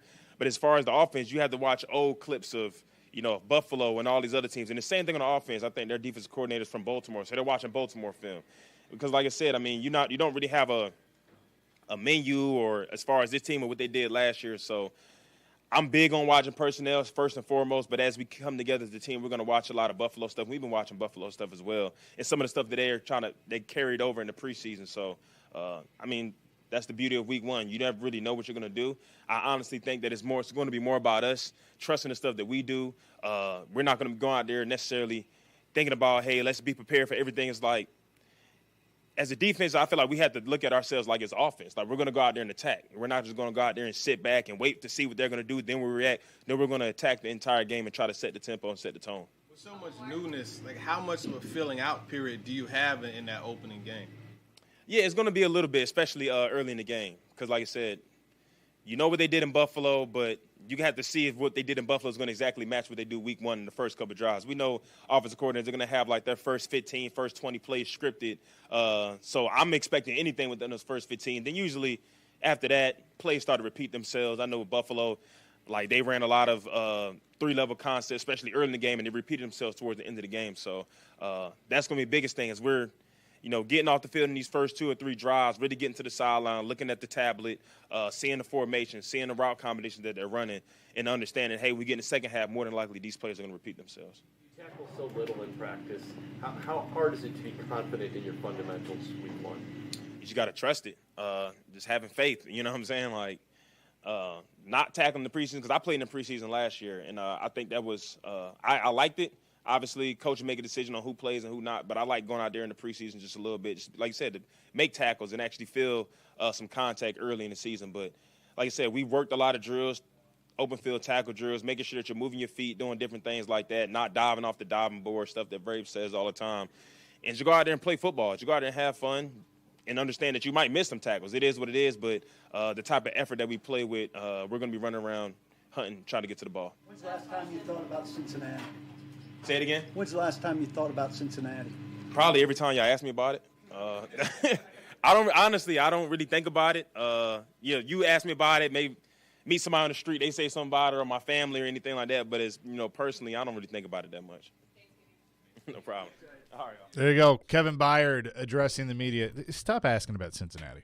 Like we're not on to Cincinnati. We're off of Cincinnati now. Like it's time to move on. It's a stinging memory, but you got to turn the page. Yeah, use it as motivation. I mean, like, look, Derek's still pissed 20 years later about losing to Baltimore. Well, but, yeah. I mean, that's always going to be a thing. And also, I also am not a big believer in, because they stunk it out in the opener last year, that's on their mind. Yeah. This year, I'm not. I do say this though. I really do enjoy jumping off the diving board. So do I. Who does? Especially the high dive. They don't have high dives around anymore. Not very often. No. So when you see one, you're like, oh, man, I'm going to go out the high dive. No, I'm not doing it. I pass on that one. You don't like the high dive? No, I don't like diving, period. I just get in. You don't like just at least jumping off the high dive? I jump in. No, I've never jumped I'm not off saying the do high like dive. a double axle twist, pike. I'm full Lindy. Triple Lindy. The triple Lindy. No, I'm not doing the triple Lindy. Nobody's doing the triple Lindy besides Thornton Mellon. I don't know in this game, and I'm sure Bayer in any player, they hate these type of questions. Looking back, do you think you could change? If are you concerned about what you did at the opening last year? Do you think you would do it again? Or are you worried about doing it again? It's like, man, that was last year. Right. But we're storytellers, right? Our media, we're storytellers. Sure. Fans love a story. Yeah, but it's like, and that's kind of. But the players don't think about that. We don't think about last year's first Yeah. game of the season. Not at all. Until somebody brings it up. It's like, this is a new season. I'm a year older, much better, wiser, know a little bit more. Our team knows a little bit more. This group has been together for a full year now. Yes, we have an injury with Harold Landry, but we expect guys to step up. No, we're not thinking about last year in Arizona Cardinals. I could see if we had to play Arizona again the first game of the season. Okay, you can say that. But this is a Giants team that, if you match both teams up, the Titans are the clear favorites. But we've said this before. Listen, if the Giants are a bad team, they don't know they're bad yet. Right. Yeah, everybody thinks they're going to win the Super Bowl. Exactly. Everybody has the same opportunity to win the Super Bowl. Yep. First game of the season. Because everybody's 0-0. Everybody's got hope. Exactly. So, them thinking about last year's game, I mean, this is a much better team defensively than they were the first game of the season last year. Coming up next, the naysayers continue. The Athletic has done a poll of the 14 teams that are going to make the playoffs this year. Where do they have the Titans percentage-wise? We'll discuss that coming up next, but don't miss the Eddie George Show featuring Jonathan Hutton tonight on 102.5 and 106.3 The Game. It's every Monday at 6, live from 6 in Peabody, and the Eddie George Show is brought to you by Low T Centers. And listen to this, guys. The guest tonight, Jerome Bettis. The Bus will join the Eddie George Show later on tonight, so don't miss that at 6 o'clock. Where does the Athletic have the Titans making the playoffs? Well, or the percentage-wise, I should say. We'll discuss that coming up next. Chase, Willy, and D-Mase, 102.5, 106.3 The Game. Hey, Preds fans. Running across to make the save is Sarah. You can now hear Nashville's best sports talk. The backhander, he scores! And every Predators game on 106.3 FM. Oh, that was a thing of beauty. From downtown Nashville to Rutherford and Williamson counties. Duchesne with the overtime winner. Catch all the action on 102.5 and 106.3 The Game. Kenny Mayne here with this declaration for new Caesar Sportsbook app users from Caesar. Your first bet's on us, is what Caesar told me to say.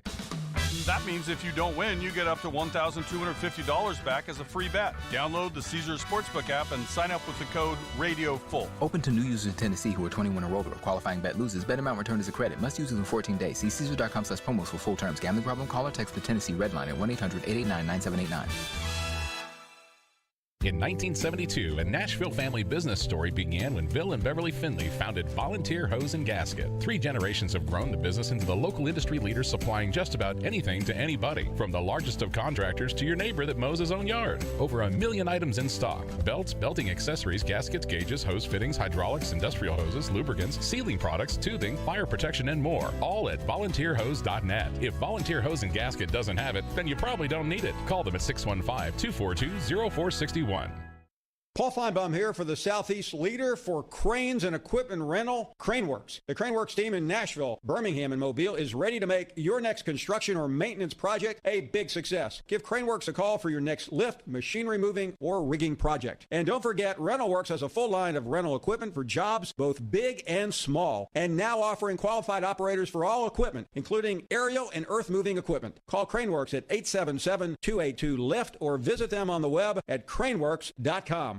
Men, are you asking yourself questions like, why am I gaining fat? Why is my energy or sex drive down and maybe haven't been getting the exercise you need? If you want to get back to the man you used to be but just don't have that youthful energy, that edge you once had, you very well might have low testosterone. Low T causes all kinds of issues, from a reduced libido, lower drive, and bad sleep patterns to problems with muscle gain, bone density, and more. It may even contribute to erectile dysfunction, and if this sounds like you, it's probably time to get treated for your low T. At the Tennessee Men's Clinic, we've treated thousands of men for low T. We've seen them put on muscle, add to their energy, improve their sex lives, get better sleep, and just feel better. Plus, if you're like most men, you'll see results in only a few weeks. So make an appointment today and experience how testosterone therapy can truly change your life. Your initial appointment is only $99 with results in minutes. Call today, 615-208-9090, or go to TennesseeMen'sClinic.com. Visit our website to learn more, including side effects, treatments, extra results vary. 312 Pizza Company is a family-owned restaurant located in the heart of Germantown, serving up authentic Chicago-style eats right here in Nashville. 312 Pizza Company only uses the best all-natural ingredients and makes everything in-house from scratch every single day. And trust me, you can taste the difference. They've got deep dish pizza, thin crust pizza, their Italian beef. You'll taste the freshness. Stop in for a pint of local beer and a slice of pizza, or order online at 312pizzaco.com. 312 Pizza Company, Nashville's authentic Chicago pizzeria. Robbie and Rex Road here on ESPN. Welcome into Chase, Willy, and D-Mase. Somebody company is delivered. There's a new way to hear 102.5 The Game. Nashville's best sports talk on 106.3 FM. From downtown Nashville to Spring Hill on I-65 and to Murfreesboro on I-24. You now have two choices to hear our great sports programming. Get the extra point, no problem. And the Nashville Predators. Scores! Check out 106.3 now and save it as a preset. Hey Nashville, this is Laura Rutledge from the SEC Network, and you're listening to Nashville's best sports talk, ESPN 102.5 The Game. Chase, Willy, and D-Mase, 102.5, 106.3 The Game. We are live today, all day long. Stillman & Company will follow us. Appreciate everybody for tuning in and for our crew for working on Labor Day. Hope you're having a great and safe Labor Day. You can weigh in on our phone and text line driven by WilsonCountyHonda.com, 615-737-1025. I thought I was going to sneeze there for a second. Bless you if you do. Yeah, no, I think it's good. You know, usually I get disappointed if I feel a sneeze coming and it doesn't come. Sneeze, but in that case, since I was mid-sentence, I'm kind of glad it didn't. Okay. Good for so you. We're good. All right, so the naysayers are all still there for the Tennessee Titans. The narrative continues. The Athletic has put out an article. Basically, it's NFL playoff predictions in 2022. Which teams make it? Who's in the mix for the number one pick? And this is not analytics. This is strictly a vote. And they have the percentages of their staff that they believe these teams, this is the percentage that they will make the playoffs. So starting with the AFC, the locks. These are the locks. These are the ones they say they're in, no matter what. In the AFC, Bills 100%. Agree? Disagree? Yes. I I would say 98 because anything can happen in football. But I say 97, Josh Allen 98. could break his leg I'm just saying. Thursday But night. okay, yes, they are close to 100%. Yes. Yeah, to make the playoffs. Can't disagree. Chargers 100%. Now, I feel pretty good about the Chargers, but that's a tough division. Yeah, that is. Man, goodness. See, Again, to me, that's a big, big thing with this is not very different than just about every other prediction thing, which is what I've been harping on, right? It almost, you can just close your eyes or just Google whatever you want, and whatever you pull up tends to have something similar. It's amazing to me for a team that's had as little success as the Chargers, how confident many people are. 100% in that division? Because they boasted their defense. That's not a lock. They boasted their defense, their run defense. They boasted their run defense and their defensive line. So I guess people are looking at it from the standpoint of they have the quarterback, they have the running back, they have the receivers. Now what was missing was the defense. Now they've upgraded their defense. So, but that's still a hard division. Yeah, well, and then the Chiefs, they have it 98%, same division. The AFC West. And the Chiefs are still the Chiefs, but I think 100%, 98%, that's a little high just playing in the AFC West, if it's me. I feel good about the Chiefs because they just will find a way to be in the playoffs. The Chargers tend to find a way not to be in the playoffs. Out of the playoffs. They have inexperience. So here's an interesting one. The Bengals, 98%. They have them as a lock to make the playoffs after their run last year. I'm telling you, that division has gotten much better. Obviously, Lamar being back, fully healthy. They've upgraded their defense. They got their cornerback from last year who was missing all of last season due to a knee injury. They get him back. That defense looks better. They got some issues at receiver. Not necessarily issues, but they need to find out some things now that Hollywood Brown is gone. But I think Pittsburgh can never count Pittsburgh out, ever. Yeah. And I think Cleveland's going to give teams a run for their money. Now, where they end up, I don't know. How long can, the backup, what's his name? Gosh. Jacoby Brissett. Yeah, Jacoby Brissett. Yeah. How long can Jacoby Brissett hold, keep the team afloat until Deshaun Watson comes back? So that is probably one of the toughest division, if not the toughest division. It's balanced. Yeah. So 98% is too high. Yeah, I would agree. so. I'd say the same thing about the Bengals The as Ravens I said about are the at Chargers. 93%. So they basically feel like two teams are going to come out of the West, and the Chargers and the Chiefs. Two teams are going to come out of the North, and the Bengals and the Ravens. Yeah. I just think you're getting into – when you say lock for Bengals, 80%, I can see that. 98%, that's high. That's like they are like head and shoulders above the other teams. Like so much can go wrong, but they'll still be in the playoffs. Exactly. I don't know if I don't know. Buy that in that division. Now, here's the kicker. And I'm not talking about, Al Del Greco. The Colts are in the lock column, but only at 77%. So they have the Colts. The experts are a little less confident in the Colts to make the playoffs, but there also seems to be a consensus that they'll be the team to win the AFC South. So that's why they have them as a lock.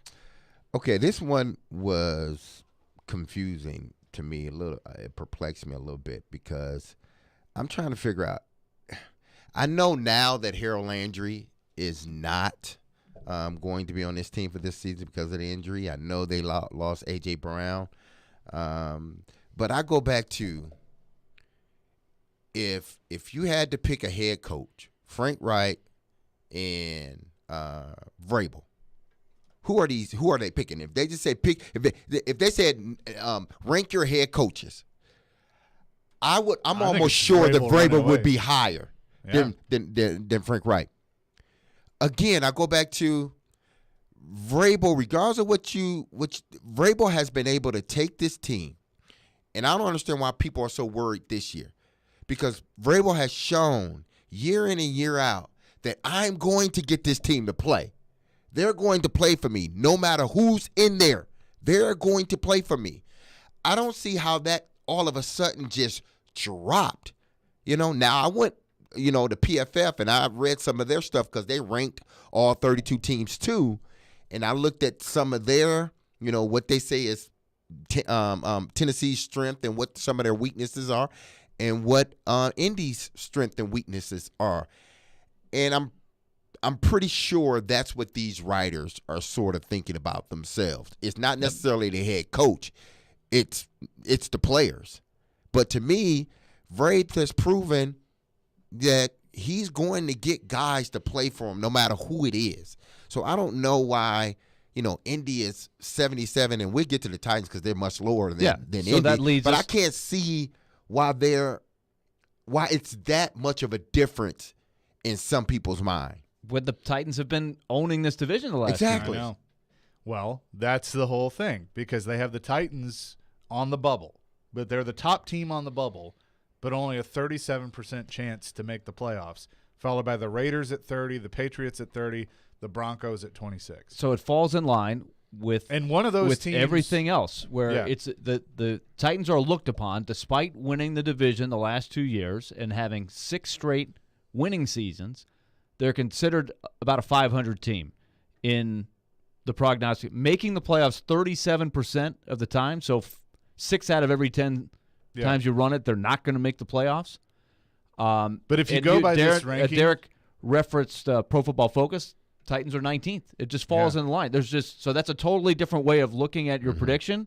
and they still fall into the same category, which is about 8-9 wins, which is crazy to me. I think here there's a much bigger belief that they can be very successful. I don't know about win the Super Bowl, but I think all of us would be kind of surprised if they're not in the playoffs. Am I wrong? No, I agree. I mean, I can see the wheels falling off, but I also see a good football team, a good program. If you go by how they rank these teams, how they have the 6 locks, that means there's one playoff spot available because 7 teams from each conference get in. And so if you're looking at it strictly as a ranking, then the Titans are in as the 7th team, the last team getting in. Mm-hmm. But they're saying that there's 5 teams for one spot, basically. Yeah, 4 teams for one spot. They but put the Titans 4 are the top teams. team. Yeah, Titans, Raiders, Patriots, Broncos. Okay, is what they have, and they say it's clear that and the Dolphins would have to be somewhere in this conversation, right? Probably the next team. Down. They have and we'll actually do that coming up next. They have a category competing for the number 1 pick. The Dolphins find themselves in that category, which I think is interesting. We'll do that coming up next. Chase, Willy, and D-Mase, 102.5, 106.3, The Game. The Sports Talk doesn't end on Friday. Join Michelle Knezovic every Saturday morning at 9. I've got my extra large coffee. As she talks about the big stories of the week. Predators news, the Tennessee Titans. And looks ahead to the weekend. Oh, I'm so excited. On Nashville's best sports talk, 102.5 and 106.3 The Game and the Game Nashville app. From the Fox 17 News Code Red Weather Center. On Fox 17 Code Red meteorologist Greg Bobus. High temperatures today a little below average in the middle 80s. Still humid though, and the chance for a few pop-up showers and thunderstorms this afternoon. Into this evening, no severe weather expected throughout the entire day. Brought to you by Hiller Plumbing, Heating, Cooling, and Electrical. Call the Happy Face Truck today. Men, what if I told you that now you are able to get testosterone replacement therapy in the comfort of your own home? No more weekly trips to the doctor's office. We come to you 7 days a week, 12 hours a day. Be seen by a licensed medical professional in the privacy and comfort of your own home or office. You decide. Schedule your appointment today at CoolSpringsMD4Men.com. Labor Day is here, and that means huge savings in every department at Electronic Express. Get up to 40% off the latest 4K TVs from Samsung, LG, Sony, Hisense, TCL, and more. That's not all. Save big on laptops, speakers and headphones, smart home, and more. Up to 50% off all your appliance needs in stock and ready to deliver. Plus, get up to 36 months free financing. The Labor Day sales event is going on now at Electronic Express. We make it happen. Nashville Generators presents Power Outage Prepping. What are you going to do the next time you lose power? You can rummage through your drawers for batteries, flashlights, or candles, or you can call Nashville Generators, 615-885-1124, 615-885-1124. Nashville Generators will install a whole house Generac generator that'll keep your lights on, pipes flowing, and Wi-Fi working so you don't lose a thing. Don't let your family be displaced in the summer heat or freezing cold winters next time there's a power outage. Call the experts at Nashville Generators and be worry-free the next time bad weather comes to our area. Invest in a reliable system that automatically comes on to keep the pumps pumping, the kitchen cooking, and the family frolicking no matter what Mother Nature throws your way. Nashville Generators is the talk of the town. Go to NashvilleGenerators.com or call 615-885-1124 to start prepping now. Jared Stillman. This is a team that the entire city is losing their minds over. Caroline Fenton. It's one of the youngest teams in the league. They don't have a single player over the age of 30. Stillman and Company. Afternoons from 2 to 6. Presented by TriStar Moving. On Nashville's best sports talk. ESPN. 102.5 and 106.3 The Game. And on the Game Nashville app. This is Chase, Willy, and D-Mase on 102.5 and 106.3 The Game and on the Game Nashville app. Chase, Willy, and D-Mase, 102.5, 106.3 The Game. Caroline Fenton going to join us in studio, actually. She's on her way back, so she'll be here sometime in the 12 o'clock hour, a little after 12. She needs us. Yeah, she does. She must need us. I mean, we're here. It's a therapy session. For her. She's an LSU grad. She went through the emotional roller coaster last night. She has this great picture that she'll post of her crying from college, and it cracks me up every time I see it whenever things go bad. So we'll have her join us. 615-737-1025. That is our phone line, driven by WilsonCountyHyundai.com. Discussing the athletics piece, playoff predictions of 2022. The Titans at 37% considered to be on the bubble. But you asked about the Dolphins. There are 6 teams that they have competing for the number 1 pick, and their percentage to miss the playoffs. 4 of those teams are at 100%. Jags, Texans, Steelers, Jets. The Browns at 98%, the Dolphins at 91% to miss the playoffs and competing for that number 1 pick. Man, I don't not think buying I into agree the with that. Tyreek Hill factor, and Well, it's Tua. I think that's the worry is, do you believe in Tua? but I man, guess I'll tell nobody you, does. I think an average quarterback with Tyreek Hill and Jalen Waddle and some of the guys they have, they should be better, right? Yeah, and I'm surprised They haven't been a bad team. I shouldn't say I'm not surprised that the Jags are at 100% to miss the playoffs, but I do feel like that there's a consensus that they may be better. And so I don't know if I'd put them as they're competing for the number 1 overall pick. Nah, I mean, the number overall pick can be a team that wins 4 games, 3-4 games. Do I think Jacksonville will win more than 3 or 4 games? There's a possibility. I just think people are looking at what the Jags used to be, and I don't think people believe they can make a significant amount, that they can make that jump significant enough that would put them out of, contesting for the number 1 pick. I say otherwise because to me, they win 6 or 7 games.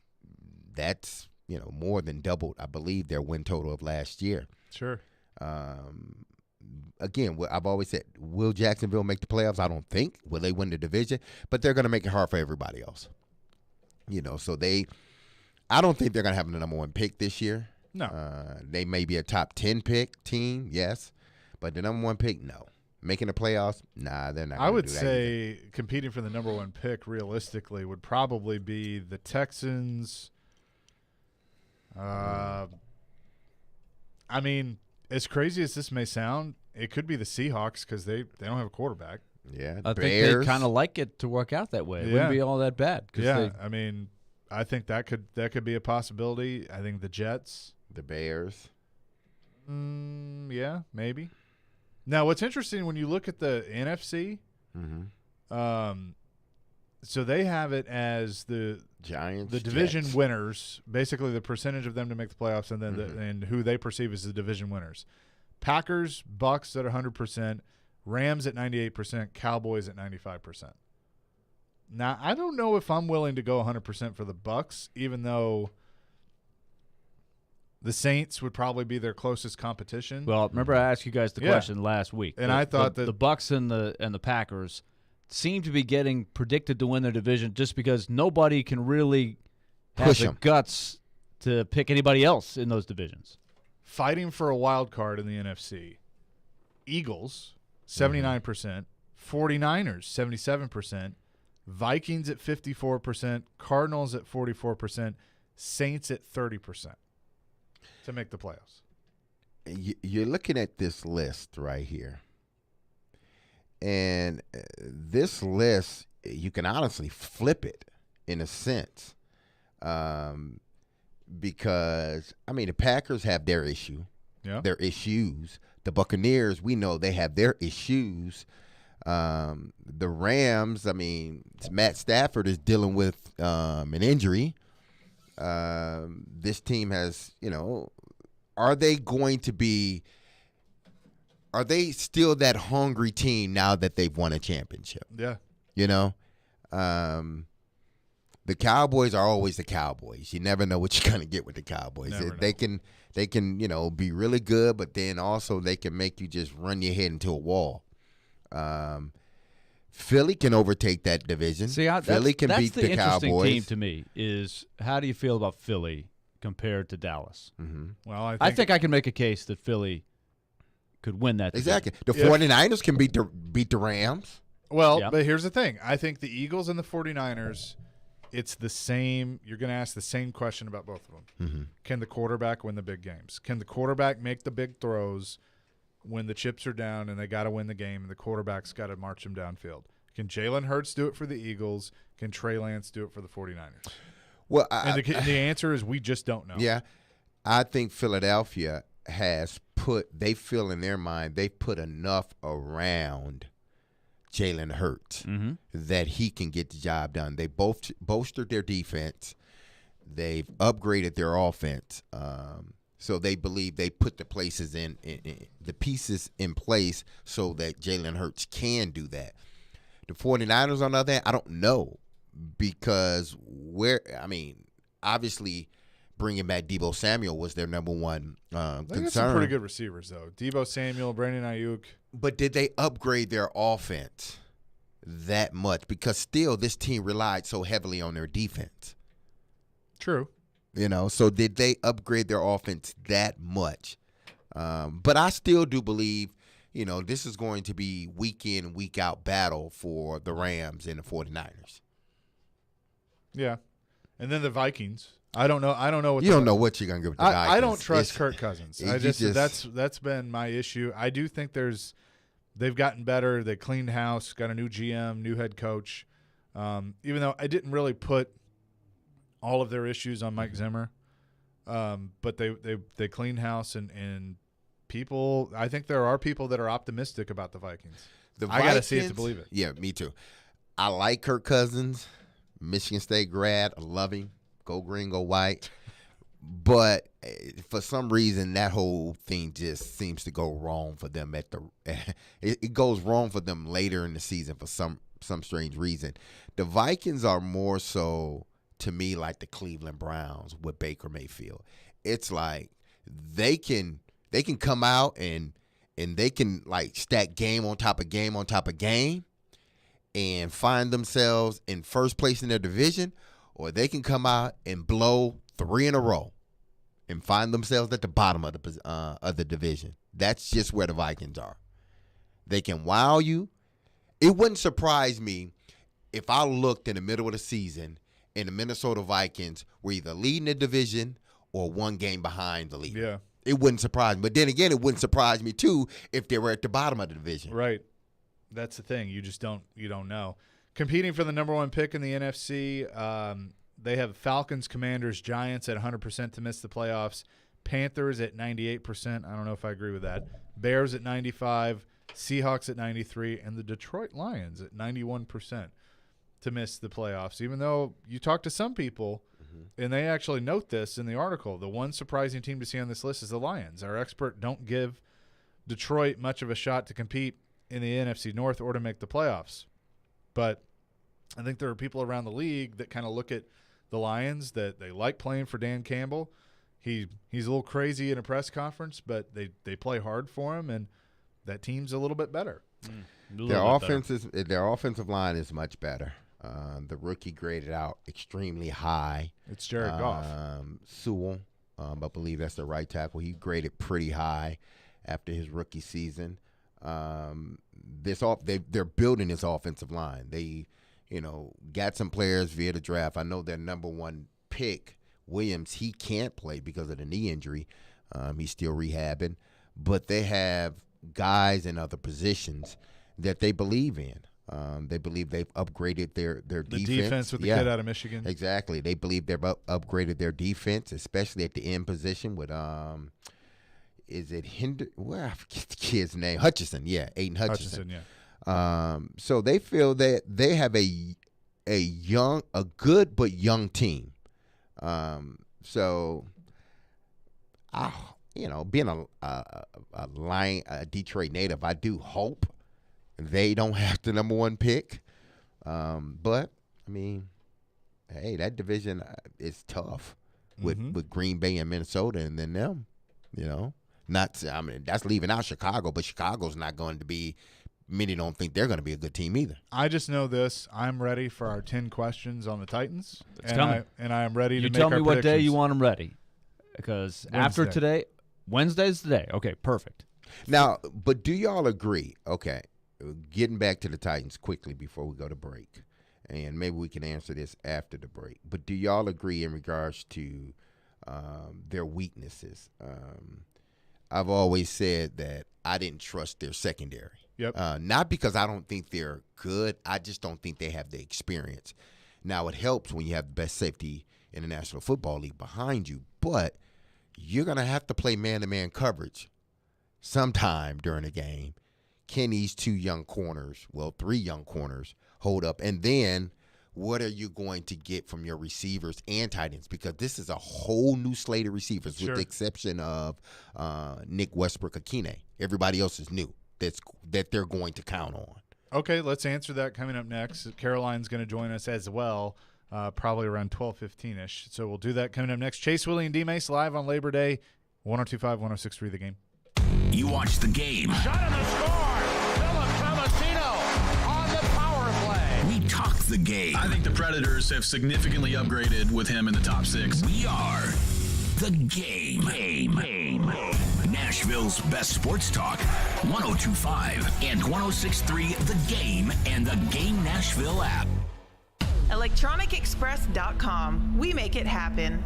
When it's more than just your lawn, it deserves the Kubota Z400. Get a head-turning offer on class-leading speed, agility, simple deck height adjustments, and a quality cut. When you need comfort and performance, then you need the professional-grade Kubota Z400. Right now, get the Kubota Z400 mower for 0 down, 0% APR for 24 months or save $300. Now through September 30th. See us or go to KubotaUSA.com for full disclaimer. 3 locations to serve you: Columbia Kubota, Franklin Kubota, and Krebs Kubota. ColumbiaKubota.com or FranklinKubota.com or KrebsKubota.com. Harman Energy is now hiring drivers for their Nashville team. Harman Energy is Tennessee's petroleum solution for major industries. Right now, they're offering competitive compensation. Fuel tank wagon drivers start at $26 an hour. Fuel transport drivers, $29 an hour. Plus, there's a $4,000 sign-on bonus for CDL drivers. Top quality benefits and a great place to work, Harman Energy employees provide totally outrageous customer service. Come be an employee owner with the Harman team. Apply now at HarmanEnergy.com. To know what makes Genesis Diamonds so special, you have to understand its origin. Back when owner Boaz Ramon used to sell diamonds only to jewelry stores. I was selling to more than 700 jewelry stores. I didn't like what I saw. What he saw in retail stores was grossly inflated prices, limited selection, pricing games, and a sales process that put the customer at a disadvantage. And it motivated this wholesaler to start his own retail revolution. My passion was to build a place where the customer is going to be very informed. We're not going to hide any information from him. We're not gonna have to get diamonds from other people. We're not gonna mark up our prices to mark them down. So Genesis was born. No middleman markups, no commission salespeople, industry-leading warranties, 30 times the selection, a no-holds-barred diamond education that empowers the customer, and a refreshing, relaxed, no-pressure atmosphere. We created a place where the consumer is the king. Come and get the royal treatment today. Genesis Diamonds, Green Hills and Cool Springs. From the Hillside Medical Game Studios, WPRT-FM Pegram, WPUC HD2 Laverne. Chase Elliott scores the win in the Ally 400 at the Nashville Super Speedway. Nashville's exclusive home for NASCAR. 102.5 and 106.3. Terang, it's a high fly ball. We got pass rushers. Awesome game. Checker flag in the air. The Game. A Cromwell Media Station. Now let's see if we can bring them to life, all right? Bringing you entertainment and informative sports talk during your workday. Smart, funny, classy, and I like him a lot. This is Chase, Willy, and D-Mase with Chase McCabe, Willy Donick. Mason, touchdown, Tennessee. And former NFL wide receiver Derek Mason on Nashville's best sports talk, 102.5 and 106.3 The Game, and on the Game Nashville app. This is a new level of geek you got going on here. 12 o'clock hour, Chase, Willy, and D-Mase, 102.5, 106.3 The Game. We're broadcasting live from the Hillside Medical Game Studios. Chase McCabe, Willy Donick, Derek Mason with you. Caroline Fenton going to join us at 12:15. We'll get back into college football with her. It was a big week one of college football. There's a game tonight as well that we will discuss. But you were asking about the weaknesses of the Titans, and your concern has been the secondary all along. And Pro Football Focus brings that up, and as this is all stemming from a conversation we had about the athletic staff has basically said the Titans have a 37% chance of making the playoffs. The narrative has been that the Titans will be down this year, that the Colts will win that division. But you've brought up some weaknesses that concern you. Yeah, and not necessarily that I don't believe, they can go out and get the job done. Fulton, Caleb Farley, Elijah Moulton, and then McQuarrie, as where they decide to put him, whether he is in the slot primarily or if he's outside. It's just if you combine all of their seasons, it's not enough experience for me. But the caveat is they have the best safety in the National Football League behind them in Kevin Byard that can help him out. But Kevin can't help him out every, play. They're going to have to rely on the athletic ability and their knowledge of the defense and then their study of the offense to make plays. I thought in the preseason Caleb Farley was a little bit too handsy because to me he doesn't trust his ability to get in and out of his break. He doesn't trust, his ability of knowing the game just yet. Now, as the season goes on, it may change. But I just think, and then you got a rookie in McQuarrie that might end up playing the inside for you, showed a lot of promise during the preseason and in preseason practice.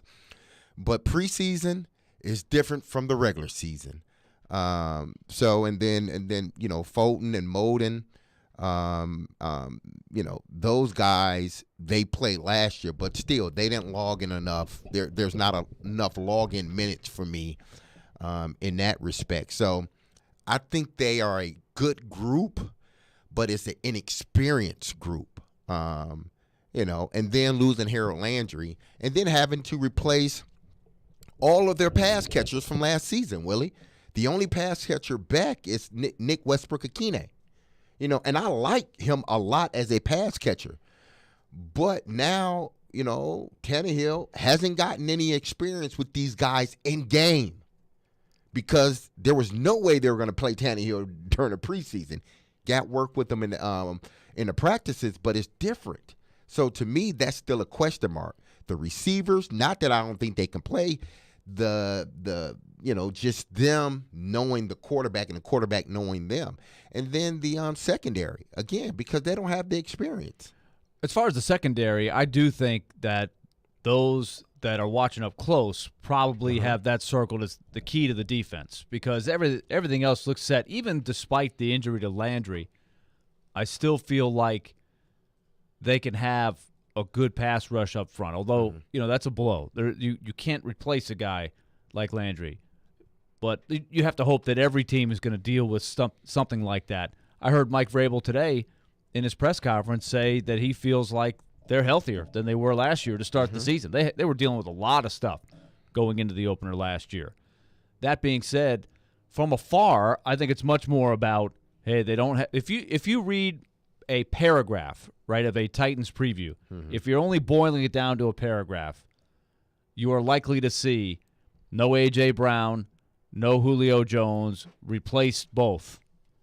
And then the next question usually is, what are they going to get from Derrick Henry? That's, in a nutshell, those are the question marks with the Titans. And I think here, when the media is watching every day, they believe that Derrick Henry will be okay. They believe they'll get decent production from the wide receiver group, especially if you add in the new tight ends, although it's a lot of new guys, right? The biggest concern, though, is the offensive line. If you polled the Nashville media, I think it's less so with the national guys. The national guys are looking at the big picture, and they're saying, who's going to catch the ball from a quarterback that is a guy that relies on talent around him? Are they better at wide receiver? People say no from the outside. And there is a belief that Derrick Henry will slow down some. Which, okay, and that's the thing. How much will he slow down? Does he slow down going from he was He was on pace to break 2,000 again last year. He Before was on got pace hurt. to break the record. Period. Oh yeah, I mean he was going to break all sorts of records, right, including carries, which is including part of carries. it. So, does he come down to earth a little bit, and he's a 1,500-yard running back? Which, if that's the case, hey, you take that all day long. If that's what you get out of it, depending on how many carries. Well, again, that's the question. Yeah, again, you got a guy that 2 years ago, rushed for 2,000 yards. A year before that, he rushed for 1,500 yards. Last year, he was at 900 yards, and he was on pace to break Barry Sanders, all-time, single-season record over 2,000 yards. So when you say, well, Derrick Henry is going to take a step back, what do you think a step back is for Derrick Henry? Because for the last 3.5 years, 4 years, he's been arguably one of the best running backs in history. Of course. But at his age and looking closely at percentage of tackles broken, yards per carry, some of those efficiency metrics, they went down some last year. He was averaging 27 carries per game. It's a ton of amount. So the yards were there. The production was there. But it wasn't as efficient. So most people think that trend is much more likely to continue in that direction than bounce back, back in time to where he was dominating. If he's at, like Chase said, if he's at 1,500 yards, I know it's not Derrick Henry-esque, but it's still going to put you either number 1 or number 2 in the National Football League. And I just happened to look today at a projection on Yahoo Fantasy Football, and they have projected yards at just around 1,500, 1,511, something like that. Which is, and that'll be, we can look at some odds maker sites as an over and under. That could be the neighborhood, but my questions go beyond the yards. 1,500 to me, you start with, if that's the number, that means he's out there every week, which is that's a great thing. Okay, but the other part of the equation is, are they going to try to scale back a little bit of the workload? Is the carries more like 300 to 320 rather than he was on pace for well over 400 last year? He would have shattered the record. They're not going to tell you they are, but I think they are. They're going to scale back? I think so. I hope so. I think you get more out of them that way. You might get 1,300 yards, you drafted but Haskins. a better yards per carry, a better efficiency rating, a success rate, depending on situations. There's a lot of context to rushing stats that we find now that we didn't used to even follow. Here's why they're not. They're not going to scale back. They're not going to scale back. They're going to – listen, they're just going to run Derrick Henry. In the playoff game, after a foot injury, what were we saying? He doesn't need to run the ball that much. I mean, Deontay Foreman, he needs to get the same amount of carries and let this just be a 1-2 punch thing. What did they do in the playoff? They still gave him the football. Deontay Foreman carried the ball 5 times. And that was honestly, that was a mistake. Yeah, that's what I'm saying. It was a mistake. The Titans are not going – they are going to run Derrick Henry until they can't run him no more. That's just the way it is. Well, they made that clear last year because in the first half of the season, and they may not have had a choice, and he carried them through a lot of the shortcomings, the pass protection, the issues they were having at receiver. He carried the team out of necessity, even if maybe privately they wanted to scale back a little bit. They didn't have the ability to. It's the same this year. They don't have the ability to. Well, because they don't have A.J. Brown. They're still getting used to their pass catchers. Their offensive line is sort of in flux a little bit. They're not going to sit back and drop and throw the football, and then they're not going to play. They're not going to play those other running back, Haskins and the rest of them. As much as we may want them to play, they feel confident in they feel confident in Derrick Henry, and they feel that sense of comfortability in him. Well, we had a great conversation with Eddie George last Friday about his post-injury stage of his career where he wasn't quite the same. But my fear, this is what I worry about, is the receiver group as a whole, struggles. Role definition, especially at the outset. New tight ends, offensive line, and they say, oh, my gosh, what are we going to do? Let's just give it to Derrick Henry. Because, to me, that could get ugly. He could get battered, and he could wear down even more. I hope they don't have to rely on him as much as they did while he was in the lineup last year in the first half of the season. So let me ask you this then, Willie, because you brought up the curse of 370 and you worry about that. If he averaged 20 carries a game, which would put him at 340, would you feel a lot better? Or yes. Is that still too much? No, that's at this stage in his that career. would be fine if that's how it works out. There's gonna we know that each week is different. Yeah, we know that there are weeks the where you're behind, and even if you want to give it to him 25 times, he only gets it 10 or 15 because you're behind. You've got to throw. There's other games where you're ahead, and you just keep giving it to him, and he racks up a bunch of carries and gets battered. And I'll give you the example last year was the Chiefs game. He got hammered in that game in the second half. They were way ahead. They're trying to run the clock out. And they were also trying to get him, the stats boosted, maybe break that long one that had him going. But as a result, he got punished a lot. To me, those are the games I'd rather give it to the other running backs in situations like that and keep that number down. Sure. Between 18 and 20. To me, between 310 and 320, 325 to me would be that's the best number.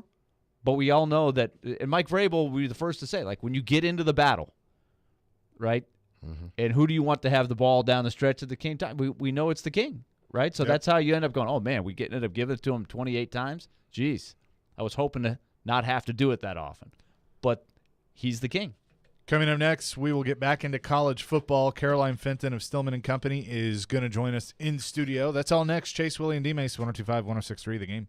Every Wednesday at 2:45. Sanders for the touchdown, 48 yards. Former NFL wide receiver Chris Sanders joins Stillman & Company to give his thoughts on all things Titans and NFL. Fueled by Parman Energy, now hiring fuel drivers. Apply now at ParmanEnergy.com on 102.5 and 106.3 The Game and the Game Nashville app. Some people were made to follow the instructions. We were made to make our own. To always measure twice and never cut corners. Unless, of course, we've got a compound miter saw. Northern Tool and Equipment is a problem solver's paradise. There's nothing we can't find, fix, or figure out together. We're made for this. Start solving your projects today at northerntool.com. It's Family Leisure's 30th annual Labor Day sale. End of summer clearance items like pools and rafts and pool toys to our new indoor products like massage chairs and theater seating. Save up to 40% off on all new patio furniture. Save up to 70% on display model and discontinued items. Family Leisure has truckloads of spas arriving daily. There are even some scratch and dent spas on sale and ready for immediate delivery. Home theater seating 3-piece sets start at only $9.99. That's Family Leisure's Labor Day sale going on now at both huge locations, Franklin and Antioch.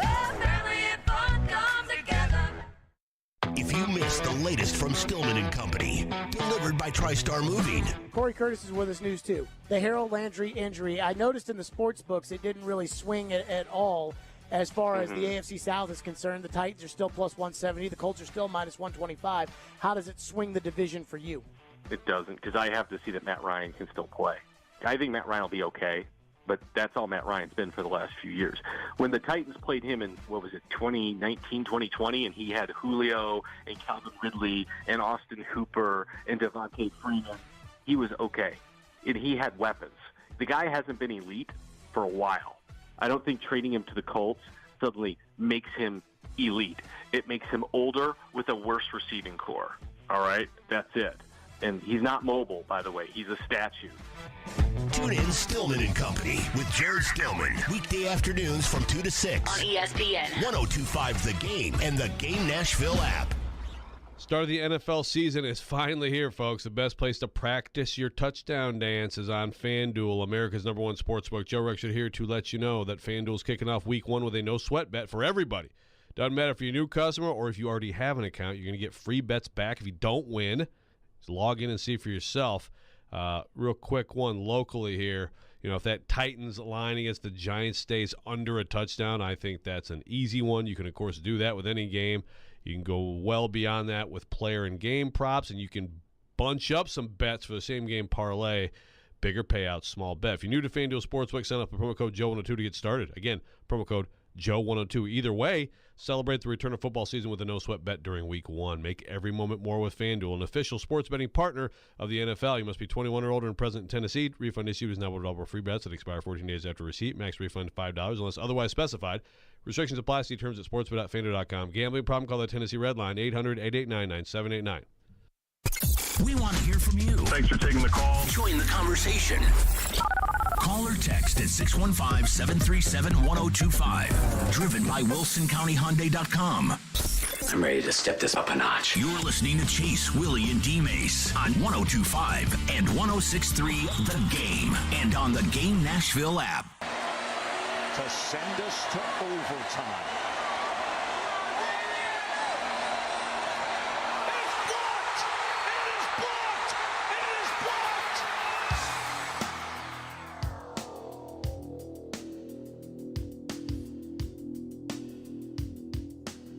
Back here, Chase, Willy, and D-Mase, 102.5, 106.3 The Game. Chase McCabe, Willy Donick, Derek Mason with you. And college football was drunk all weekend, basically. It had some good things. But Caroline Fenton of Stillman & Company, featuring Caroline Fenton, has joined us now. And the sun came up today, and I know you're still hurting, though, after your Tigers lose. Yeah, I don't know if the mic's working. The mic's not on, and also her headphones, I don't think were on. I don't think she heard the replay of the call. I realized last night, which was probably a good thing. I didn't want her to have to, start sweating again with the blocked extra point.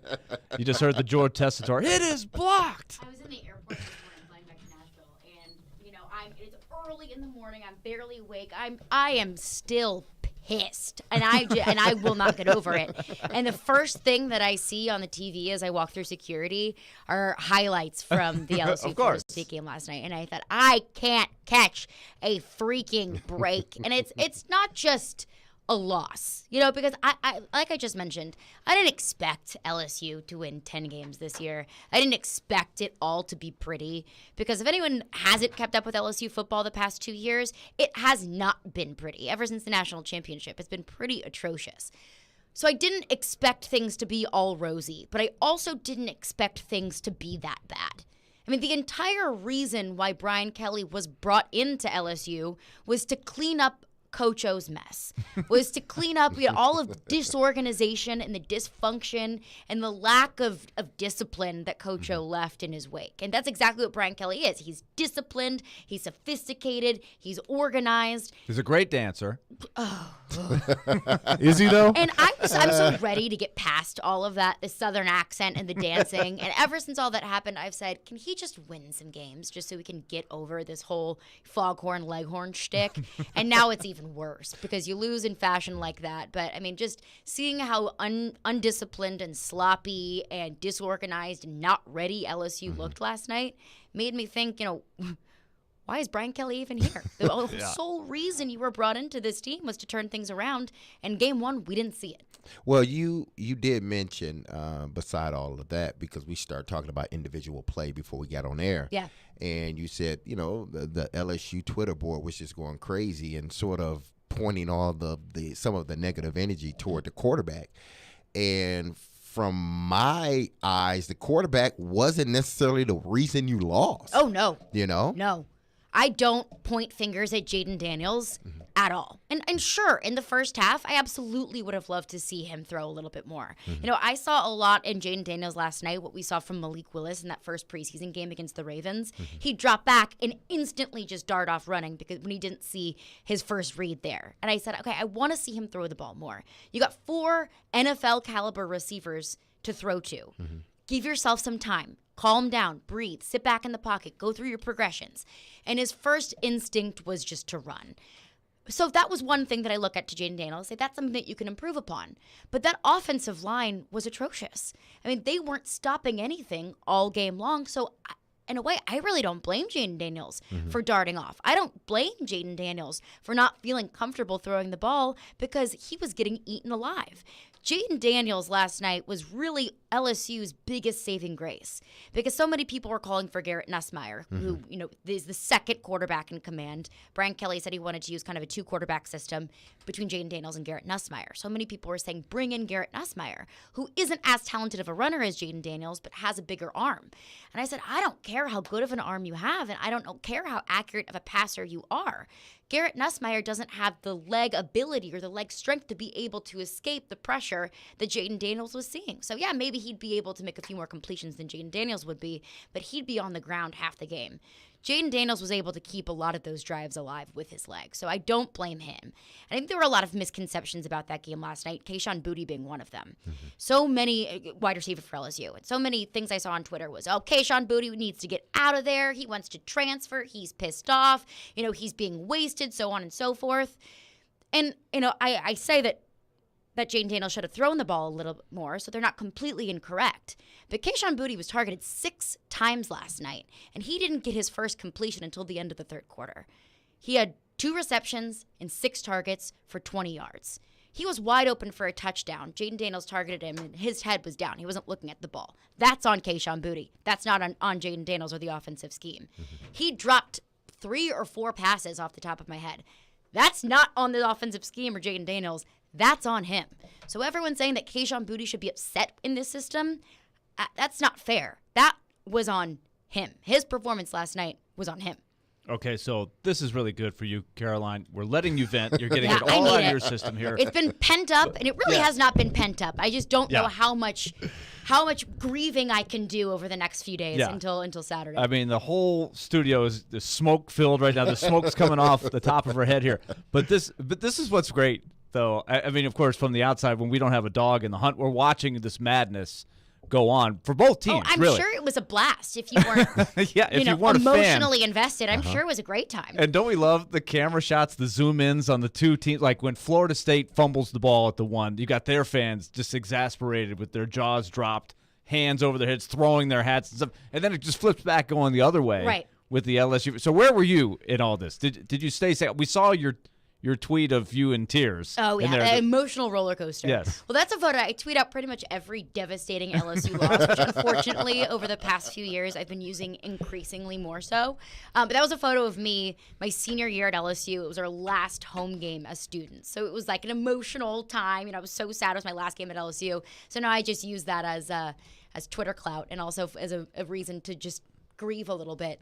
I mean, it really was an absolute emotional roller coaster, and I'd pretty much just accepted my losses because LSU was not able to get any stops on third downs. LSU wasn't able to get anything moving, and once Malik Neighbors, the kick returner, muffed that final punt, I thought, oh my God, you have got to be kidding me. And at that point, I pretty much just gave up. I was like, this game's over. It's been over. LSU hasn't looked good all night long. They really don't deserve to win this game. So I just put my hands up and I was like, I'm out.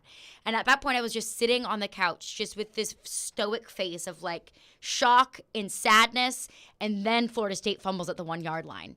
And I'm like, oh my gosh, they're still in this game. This game is still going on. And then Brian Kelly doesn't call a timeout. I'm like, what are you doing? What are you doing? You got a minute and a half or so left. You still have time to stay in this game. You can drive down the field. Call a timeout. And he didn't call a timeout.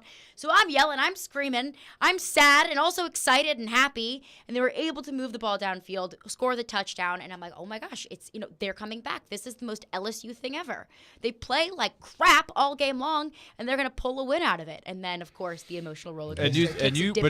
You were not a go for two at the time though. I was not. I even said that right after LSU scored. I said, do not go for two here. Be conservative here. And I think that Brian Kelly is a conservative enough coach that I didn't think he was going to go for two. And I stand by that. Even though they did miss the extra point, I stand by that. Because if they would have missed the 2-point conversion, I would have said, well, why don't you just play it safe, go for two, and at least stay alive because all the momentum is in your favor. You just drove the ball 99 yards down the field in less than a minute and a half. Just go ahead, keep your hopes alive, get it moving, take you to OT. Play it safe. But, of course, the mixed extra point, which also is another misconception from the LSU side of things. That was not on the kicker. That was on the offensive line. That kick got blocked. Okay. So let me, before that, because this was on my mind too, Greg McElroy kept saying, if I'm LSU, I let him score. I let him score right away. It was one of those situations. Which I was kind of like, but ultimately it worked out that they didn't. But what did you think about that? About which? Before when he was saying let him score, were you saying, let him score? Or were you saying no? When he muffs the punt, FSU gets it. Yes. Or were you still in an emotional state where you couldn't think about anything after the muffed punt? I mean, I was nervous about letting them score because I was afraid that it was a hole that LSU was going to dig themselves in that they weren't going to be able to get out of. I mean, I'll take the stop. Absolutely, I will take the stop. But also, it would set you up in better field position if you just went ahead and let them score.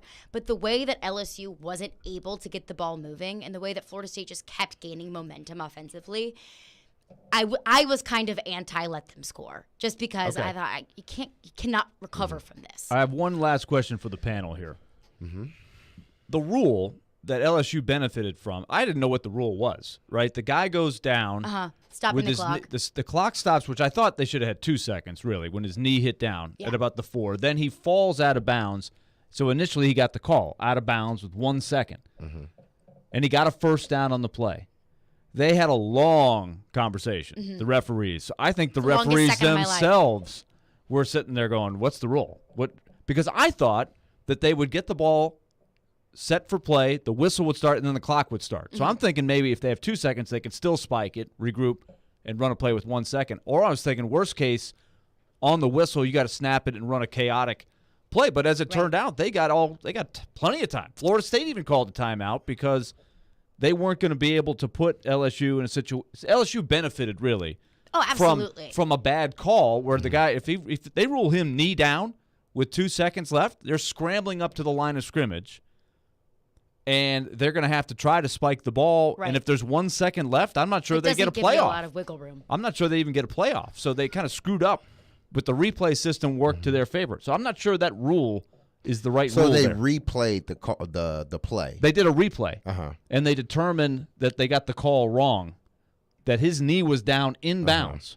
But he got a first down, so the clock is going to stop while they reset the ball. But I'm not sure they would have gotten up there. Well, regardless, the clock's regardless whether they were awarded, out of bounds or not, it worked to their benefit because they had to go back and look at the replay. The ball was already set. Yeah, and they looked at it for a long time. So the minute they come back, everybody's on the ball. Yeah, everybody's on the ball.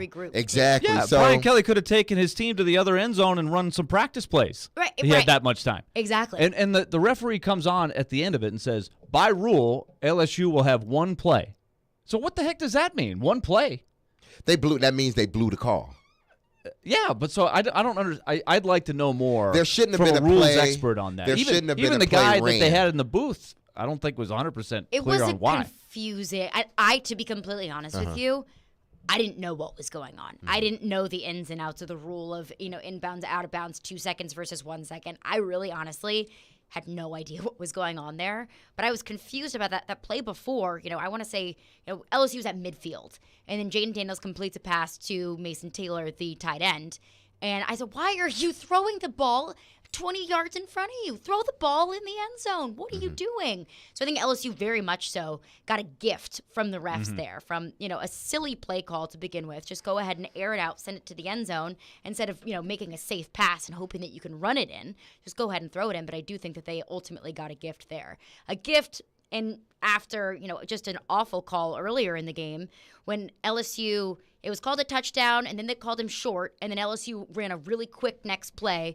ran it in for a touchdown. Oh, yeah. And then they said, well, we're reviewing the play earlier to see if he actually did not get, or if he actually was short of the end zone. So LSU essentially scored 3 touchdowns in the span of about 20 seconds.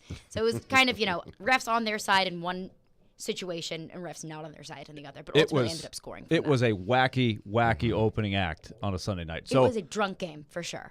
So, Caroline, do you feel better now that you've done this and come through here? Are you going to be ready to go at 2 o'clock? Willie, I don't feel better. I do not. But it doesn't hurt. So thank you so much for being We're my doing our therapy best today. Well, we gave you the platform to vent before your show. I appreciate that. Now I'm ready to go. We'll see y'all at 2 o'clock.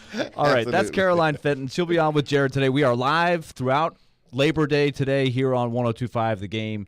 So we're looking forward to programming. There's plenty to talk about as we just got through. So the Titans getting ready for their opener against the Giants. Mike Vrabel's press conference was earlier today, so we'll have a lot more coming here on the show on 102.5 The Game. Hey, this is Matt Duchene, and this is Smashville. Drummond down the left side with Duchene. Duchene scores! Matt Duchene with the overtime winner. You're listening to the flagship of the Nashville Predators Radio Network, ESPN 102.5 The Game. Hi guys, it's Andrew with Hillside Medical Clinic. Is erectile dysfunction damaging your relationship? Are you sick of the pill and all the side effects? Well, welcome to the future. We have a major medical breakthrough.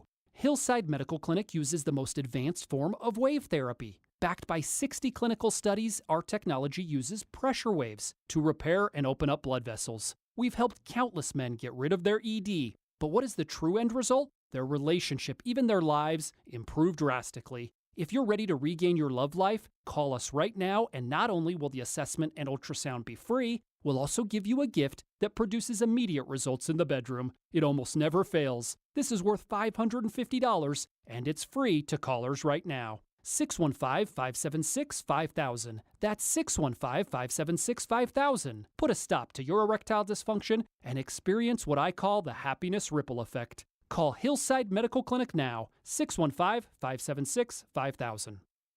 Psst. Something's hatching at the Nashville Fair. 4 nights, 4 bands, and 4 themes. Come on out to Nashfest 2022, presented by Nashville Soccer Club. Enjoy live music, games, food, and signature drinks. All 4 festivals are free with fair admission. Eat local and drink local, where locals play. Skip the line and buy online at nashfair.fun, a regional fair with an urban flair. With your home value up again, you are sitting on a pile of money. So don't let it sit there. Use it. Willy Donick here for my friends once again at Loan Pronto. Introducing Loan Pronto's Equity Line of Credit program. You don't have to refinance, but you can access up to 97% of your home's value. Get cash now to pay off all your credit cards, or do that home improvement project. Get your down payment for a new home, or stash away for a safety net. You can get $50,000, even $100,000 or more out of your home, and the payments are crazy low. Think what you could do with $100,000 right now. Loan Pronto makes unlocking your equity easy, and they can probably even waive the appraisal. Don't just let all that home equity pile up. Turn your house into an ATM machine and get the cash you need. Call Loan Pronto now, 615-499-5780. That's 615-499-5780, or go to loanpronto.com. Equal housing lender, NMLS 166-1781, subject to lender approval. Football season is here again, and when it comes to procuring my adult beverages for the big games, I saddle up and head to Red Spirits and Wine. Red's titanic selection of beer, wine, distilled spirits, and cigars is second to none. And Red's Cracker Jack crew always delivers a winning combination of service and value. There's no two ways about it. Red is top of the range. Open 7 days a week at Highway 70 South in Bellevue. And check us out at redspirits.com. Join us on the Tuesday edition of Robbie and Rex Road. Caroline Fenton drops by. We'll recap a wild weekend of college football. Continue to look ahead to Titans and Giants coming up in week 1 as well. 6 a.m., Robbie and Rex Road here on 102.5, 106.3 The Game. Hey, Nashville, Trey Wingo here. You're listening to Nashville's best sports talk, ESPN 102.5 The Game. 102.5, 106.3 The Game. Chase, Willy, and D-Mase. We got some Labor Day baseball going on. Oh, yeah. It's Labor Day tradition. You got the Yanks Twins going on, or you got Blue Jays Orioles. So, how you feeling? How you feeling there, Mets, man? How you feeling? The Mets are rained out today. Yeah, that's not what I meant. Is your Mets going downhill, man? One game. The Mets, I was worried about this. They took 2 out of 3 from the Dodgers. Feeling great. And I don't know if you guys, Derek, I don't think you were here the day after this, but this Timmy Trumpet song, if you noticed, now it is always going to be associated with Edwin Diaz. He brought the house down. They actually had the guy that plays the trumpet. The song is called Narco, and it's got like a Latin feel to it. Timmy Trumpet is actually from Australia, but it really gets the crowd going. So Edwin Diaz, the closer for the Mets, comes in. The Mets take 2 out of 3 from the Dodgers. Toughest team to beat in baseball. Everybody's feeling good. Then you play the Washington Nationals. And they won the first game. Everything's great. And then they score 1 run on Saturday and 1 run on Sunday against maybe the worst team in baseball. So a little letdown. And the Braves, of course, keep right on rolling. So the lead is down to 1. I saw this. Somebody shaking in their down boots. to 1. I'm trying to find it. I saw this picture over the weekend that was it was fantastic. It was a Mets fan had posted a picture of the trumpet, and a Braves fan then did the side-by-side of the World Series of the Commissioner's Trophy. Here it is. I just found it. This is from @ND4668. Natalie, happy for y'all Mets fans, really. And it's a side-by-side of the trumpet and the trophy. You know what's interesting, though, is William Contreras uses that song as his at-bat song. And there's some Mets fans that are saying, wait a minute, you're taking our song. But the horse is out of the barn. Vanderbilt on 3rd down. You know, sometimes you get a song going to get the crowd going on 3rd down. Are they using it? They're using the Timmy Trumpet song. I'm like, what's going on? And I heard it, Ohio State Band. They had their lead guy playing that song. So it's becoming now like Seven Nation Army. So it's no longer the Mets song. It's not. They don't have exclusivity to it. But it'll always be Edwin Diaz for me. The problem is they couldn't get Edwin Diaz in the game the last couple games because they got blown out by the Nationals. What is it? Boom. Yeah, that's the Seven Nation Army. The place that I thought did that best was Ohio State. You know, oh, and everybody does the oh. That works. And, of course, dozens of other schools and professional teams use that too. We used it when I was in Baltimore. Yeah. I mean, it's a great get the crowd going song. Now, what's interesting is the Braves head out to Oakland to take on the A's. The Mets go to Pittsburgh to take on the Pirates. So favorable schedule for both teams. Yeah, it's going to be about just beating up on the bad teams for the most part from here on out until they meet at the end of the month. Y'all about to choke. Y'all going to choke. I'm a little worried. I'm a little worried. We can't hit. Just telling you. We're not hitting. Isn't that the object of the game? The Braves were. The Braves just mash. I saw a stat last night on SVP that at like the beginning of June, the Braves were 3 games under 500, and I think the Mets had like a 12.5 game lead or something like that, and now they're like almost 30 games over 500, and the lead is 1. Oh wow! But this is what the Braves did last year. They just came on right away. But week 1 college football. What do you guys think about Clemson, Georgia Tech tonight? Clemson, the preseason ranked number 4. They had a quote unquote down year last year, but they still won 10 games.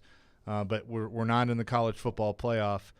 Could this be the quote-unquote bounce back for Clemson as they open the season against Georgia Tech at the Mercedes-Benz Stadium in Atlanta? I don't know if it's going to be a bounce-back season for them or not. I mean, bounce back from – they won 10 games last season.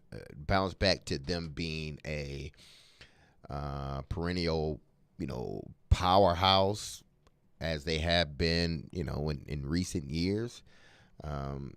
There could be a possibility that can happen, but you just never know how these games will go at the beginning of the season.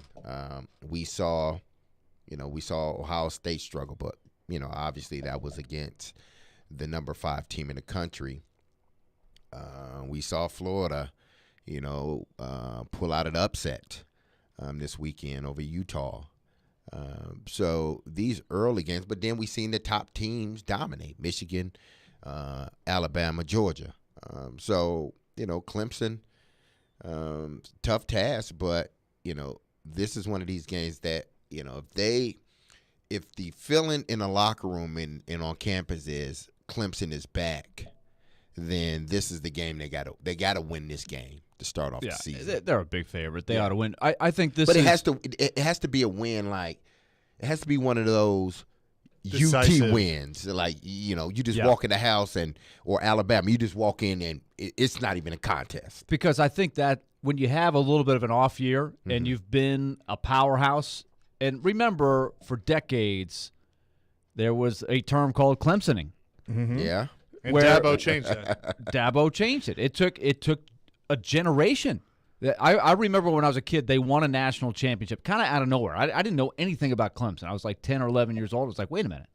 I haven't watched Clemson play all year, and they're playing in the Sugar Bowl for the national championship. I think they beat Dan Marino and Pitt to win it. I think you're right. And I swear, I had never seen Clemson play. I don't even think I knew Clemson was a school. And, they had some ups and downs. And then for a while, they just could never get back into that national prominence. Now they're there. They take the step back last year. So this is a key bounce back year, right? You want to keep that muscle flexed and not lose your spot in that. Who are the powerhouse teams in college football? Well, it's Alabama, it's Georgia, it's Clemson. It took Georgia a long time to get back up there, right? Alabama went through a down cycle from mid-90s up until Saban got them going there. They went through some follies, right? And the knock on Mark Richt was he could kind of get him there, but he couldn't get him over the hump. Right. They couldn't quite get there. Yeah. They had some good teams, but not great teams. So now they're in that momentum, powerhouse every year. Well, hang on to it as long as you can. You have to, but then, not only do you have to, it's like every year college football change, and you have to reinvent yourself.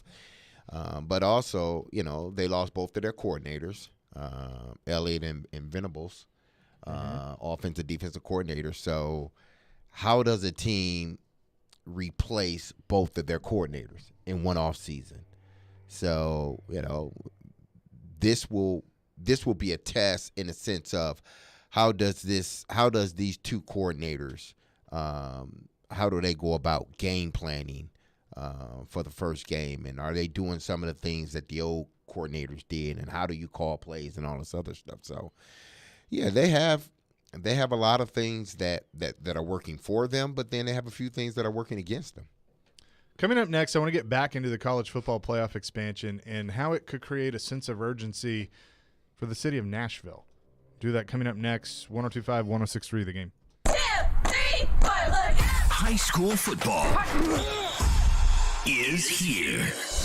Join Big Joe Dubin every Friday night at 6 for the Apple Collision Center's Game Blitz, presented by National Playmakers Academy. Just a small sample of these great coaches in our area. We'll go around the mid-state for scores and reports on all the big games. If I'm a high school coach, I want the challenge. The Game Blitz is on 102.5 and 106.3 The Game and the Game Nashville app. From the Fox 17 News Code Red Weather Center. I'm Fox 17 Code Red meteorologist Greg Bobus. High temperatures today a little below average in the middle 80s. Still humid, though, and the chance for a few pop-up showers and thunderstorms this afternoon. Into this evening, no severe weather expected throughout the entire day. Brought to you by Hiller Plumbing, Heating, Cooling, and Electrical. Call the Happy Face Truck today. It's grillin' and chillin' season, and Hiller is giving away backyard freebies all September. This month, when you upgrade to a new tankless water heater, we'll give you a free Yeti Tundra cooler, or get a free Traeger grill with any new whole home generator. And we're offering special zero-interest financing for up to 48 months on select new HVAC system replacements. Book online at happyhiller.com today. Happy you'll be, or the service is free. Call the Happy Face Truck today. Hey, it's Chad Withrow. Are you looking to move? If so, do yourself a favor and reach out to my friends at TriStar Moving. You can be assured your move will be stress-free. They've got new utility vans to help with pack jobs and to separate your fragile items from the bulk of your furniture. And their movers are carefully picked and highly trained. No one in the game is doing this. TriStar Moving is raising the standard in the moving industry. When you're ready to move, give my friends at TriStar Moving a call at 615-640-1219 or online at nashvillemoving.org/radio. Tell them Chad referred you for 10% off. Hey, it's Hutton for the Low T Center. Guys, if you've noticed a lack of energy, motivation, and drive, it could be low T. Schedule your complete health assessment at Low T Center. They now offer the convenience of monitored self-injected home testosterone treatments for $155 a month cash pay or covered by most health insurance. If you don't live near a Low T Center or you just need the convenience of at-home treatment, Low T Center makes it easy to get started. Only your first 2 visits are in person. Go to lowtcenter.com now to book online. Low T Center, reinventing men's healthcare. Robbie Stanley. To avoid non-contact injuries and not repeat last year, Joe Rexrode. just wait until next year's national TV schedule comes out. Robbie and Rexrode. Mornings from 6 to 10 on Nashville's best sports talk. ESPN 102.5 and 106.3 The Game, and on the Game Nashville app. This is Chase, Willy, and D-Mase on 102.5 and 106.3 The Game, and on the Game Nashville app. 102.5, 106.3 The Game. Chase, Willy, and D-Mase. D-Mase has his Instagram live going. Yeah. What's up, Rick? The Rickster. Rick Merritt. I thought the we need to get Rick to comment on I'm the, trying to figure out what do they call them again. The Scooby-Doo, the what is the name of it? Well, it's just Scooby-Doo and the gang. The name of the van is the Mystery. Yeah, the Mystery Machine. Yeah, the Mystery Machine. So Ricky must be in the Mystery Machine right now. Yeah, he is. We got to get a comment from Ricky on the tailor-made picks, because I Ricky takes pride in. Did he help you with these picks, or does he want no part of the Utah was all him too. Oh wow! So Ricky, you picked because the that was Utah, a stone cold lock, if I remember correctly. I wrote that down in my notes, D-Mase. Yes. Stone cold lock. Utah -3. 0 for 3 in week 1. Whoops! I'm glad. Stone cold lock. I'm just glad the NFL is coming back. Utah, Florida, because the NFL is going to save me. You think? Yeah, I'm better at the NFL than I am. You guys ever wondered that? I really think maybe I just need to be reminded of the reason. Somebody's probably told me this before, but why doesn't the NFL just start their, especially with 17-game season? Why don't they play on Labor Day weekend? I think I've thought about that too. I think it's just it's all Labor Day has always been college football. And I what do they care? They don't care about college football. There are certain things that they do. It's funny. Like, there are certain things but that is their weekend that they stay away from when it comes to college football. Tradition. Like for a long time, they didn't even play on January 1st. They would move the schedule around and not play on January 1st because they don't care about that anymore. No. Well, because it got the TV contracts basically said, yeah, we don't need you to not care about there that. There really weren't that many college games yesterday. Just the LSU game was one of the few kind of matchups that were attractive to a casual viewer. I mean, with the 17-game season, I just feel like why not go ahead and start it, even if we work in another bye week. But they want they want the Thursday night kickoff. It's just them. Could have played last Thursday. Could have. Yeah. But I mean, as long as they don't do no week 0 stuff, I hate that. I know. Just call it week 1. Yeah, just call it week 1. It's not week 0. Exactly. It's week 1. It's they're playing games. Well, week 1 could have been this past weekend. I agree. We don't have to play the Super Bowl in February. How much does the college football playoff expansion maybe create, and I think there's already a sense of urgency here to build a new stadium, but does it create even more of a sense of urgency? Because to me, if you have a brand new stadium that's built in Nashville, an enclosed stadium, right away Nashville becomes an instant player to be in the rotation for the college football playoff. Now, the way this format is probably going to work, the first round will be at home sites, but if you're, but teams would have the option that if they have an outdoor venue, they could go play at a nearby dome. So if Tennessee's hosting a game, they could elect to come to Nashville and play in the enclosed stadium. But I think Nashville would get into the rotation of the playoff and the national championship with a new stadium. They were pushing for that, and we're going to be in that conversation. But I think it's even more so now with an expanded playoff. Yeah, I mean, having an expanded playoffs, when the Titans are going to win this whole, because, what was it? 3 months ago, this was like the talk of the town, the Titans in the stadium, how it's progressing. Is it going to be an outdoor, is it going to be a retractable dome, or is it just going to be a dome? Are they going to renovate it, or are they not? It was just so many questions, and it was always something to talk about. But as of lately, there hasn't been, much of anything to talk about in regards to the stadium. Now, the college football is expanding to 12 games. College football playoff is expanding to 12 teams. I'm sure it'll pick up again because that does put the city of Nashville in play with the Music City Bowl. Well, I thought about this when Nashville didn't get the World Cup game, when they didn't get a site. And that was 2024, right? 26. Now, that's interesting because when is this playoff supposed to start? 2026. Now, we know it could be earlier if some things happen, but 2026, there was something to shoot for in terms of, hey, we've got to get the stadium. We got a deadline. Yeah, we got a deadline. So when there was no deadline, it's gotten very silent. Now, if you're looking at a playoff but here's the thing, site, there wasn't a deadline. They said all along that the World Cup would have been played at Nissan Stadium. but it gave you reason to get people who wouldn't otherwise be interested. Let's get this thing going. You need a catalyst. I'm wondering when the next catalyst would be, and maybe this is it. Because let's be honest, once it goes to 12, the Music City Bowl and a lot of the other bowls, it's going to be really even less significant than it already is. There's been an erosion the last 5 years, starting with what the playoff the way it is. Also, you have a lot of top players who now routinely are saying, hey, when we get to the bowl game, I'm going to go and do my combine stuff. I'm going to start training for the draft. I don't need to play in these bowl games. So that sends the message that these games are not important. So what do you think it's going to be like when there's 12 teams? There'll be even less emphasis on the other bowl games. So if I'm Scott Ramsey, I'm starting to get my ducks in a row to get in that rotation for a playoff game for the 12. Now, as you said, Chase, the first round is probably going to be home sites, correct? Correct. So there's not a lot of room. Because the top 4 seeds get a bye. Yeah. And so they'll get a first-round bye. They'll play the first round at home sites. And so I pulled So you've got 3 quarterfinal games, 2 semifinal games, and a final. So this is from collegefootballnews.com. These are projections of how this would look. So after week 1 of this college football season, if you were to seed a playoff, the top 4 projected seeds after week 1 would be Alabama, Ohio State, Clemson, Oklahoma. Okay. All right. So they would play in the Sugar Bowl, the Rose Bowl, the Orange Bowl, Cotton Bowl. Then you would have the at-large seeds. Georgia would host Houston, a 5 versus a 12.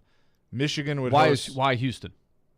Because they're going on the rank. Basically, how the rankings would be. After week there's 1. no automatic bids in this. The automatic bids are the top 4, or the conference or the top 6, the conference champions. So the conference champion is automatically in, even if the conference champion is 10 and let's say 9-4. Yes. So they have, I guess they have 5 the Power 5 conference champions. Okay, so they're in, and top 4 get a bye. So why is Houston in? Just they are the best of the non-Power 5. See, this is what I guess by then they'll be in the Big 12. Right? Well, no, this is this year. They have them in as the last very team confusing in already. They have them in as the last team in as the American Athletic Conference champion. So getting an at-large bid for the group of 5. Okay, so let's rotate back to how Nashville fits into this. All right, so those first rounds, the 5, 12, and all those games are home sites. Yeah. So according to this, this is just giving you an idea. Georgia would host Houston, Michigan would host Oklahoma State, Texas A&M would host Michigan State, and then USC would host Baylor. Okay, great. So if you're Nashville, you want to get into the conversation of hosting a quarterfinal, a semifinal, or even a final. But my point is this. You've got already the long-standing hosts. You've got Atlanta, who is not really a traditional host. It's not like they've been hosting the Rose Bowl, right? They've been hosting the Chick-fil-A Bowl. But they're in the mix now because of their facility. Jerry, down in Dallas, right, the Cotton Bowl, they're in the mix. You got the Rose Bowl. You've got they're always going to be in the mix. You've got New Orleans. How does Nashville get in there in the existing thing? They can't get in there unless they have a new stadium. And then I think they could maybe make a case. Well, because what happens to the Music City Bowl? Who plays in the Music City Bowl? You got 12 teams. Who's playing there? Well, that's why I think the Music City Bowl. They're going to die. That's most bowl games are going to die. If they get the new stadium, because that's the thing you have to think about. You have right now, you have Sugar, Rose, Orange, Cotton, and then I think there's 2 more that wrote. What am I missing? Sugar, Rose, Fiesta. Yeah, rotates Arizona. in there. Yeah. And then there's one more that I'm missing that rotates in there. Miami. Yeah, that's Rose, I already got cotton, citrus. Is it citrus? Citrus. Yeah. I think the citrus is the other one. But Orlando's never had the playoff game. No. Okay. I don't know. We'll have to look. But you No, add more. You add some more bowls into the quarterfinals. You do this first round, and then you do another round. But there's only 6 games. Cotton, orange, and then where was the championship game played last Well, year? that's a separate rotation. That's become a separate game. It used to could be the sugar rose. So orange. rose, sugar was 20. 21 was cotton, orange. 19 Peach Bowl, peach and Atlanta. fiesta. Yeah. Yeah, peach. So, but there's only 6 games every year. And so we just went through a list of sites that host these games already. They're already in the club.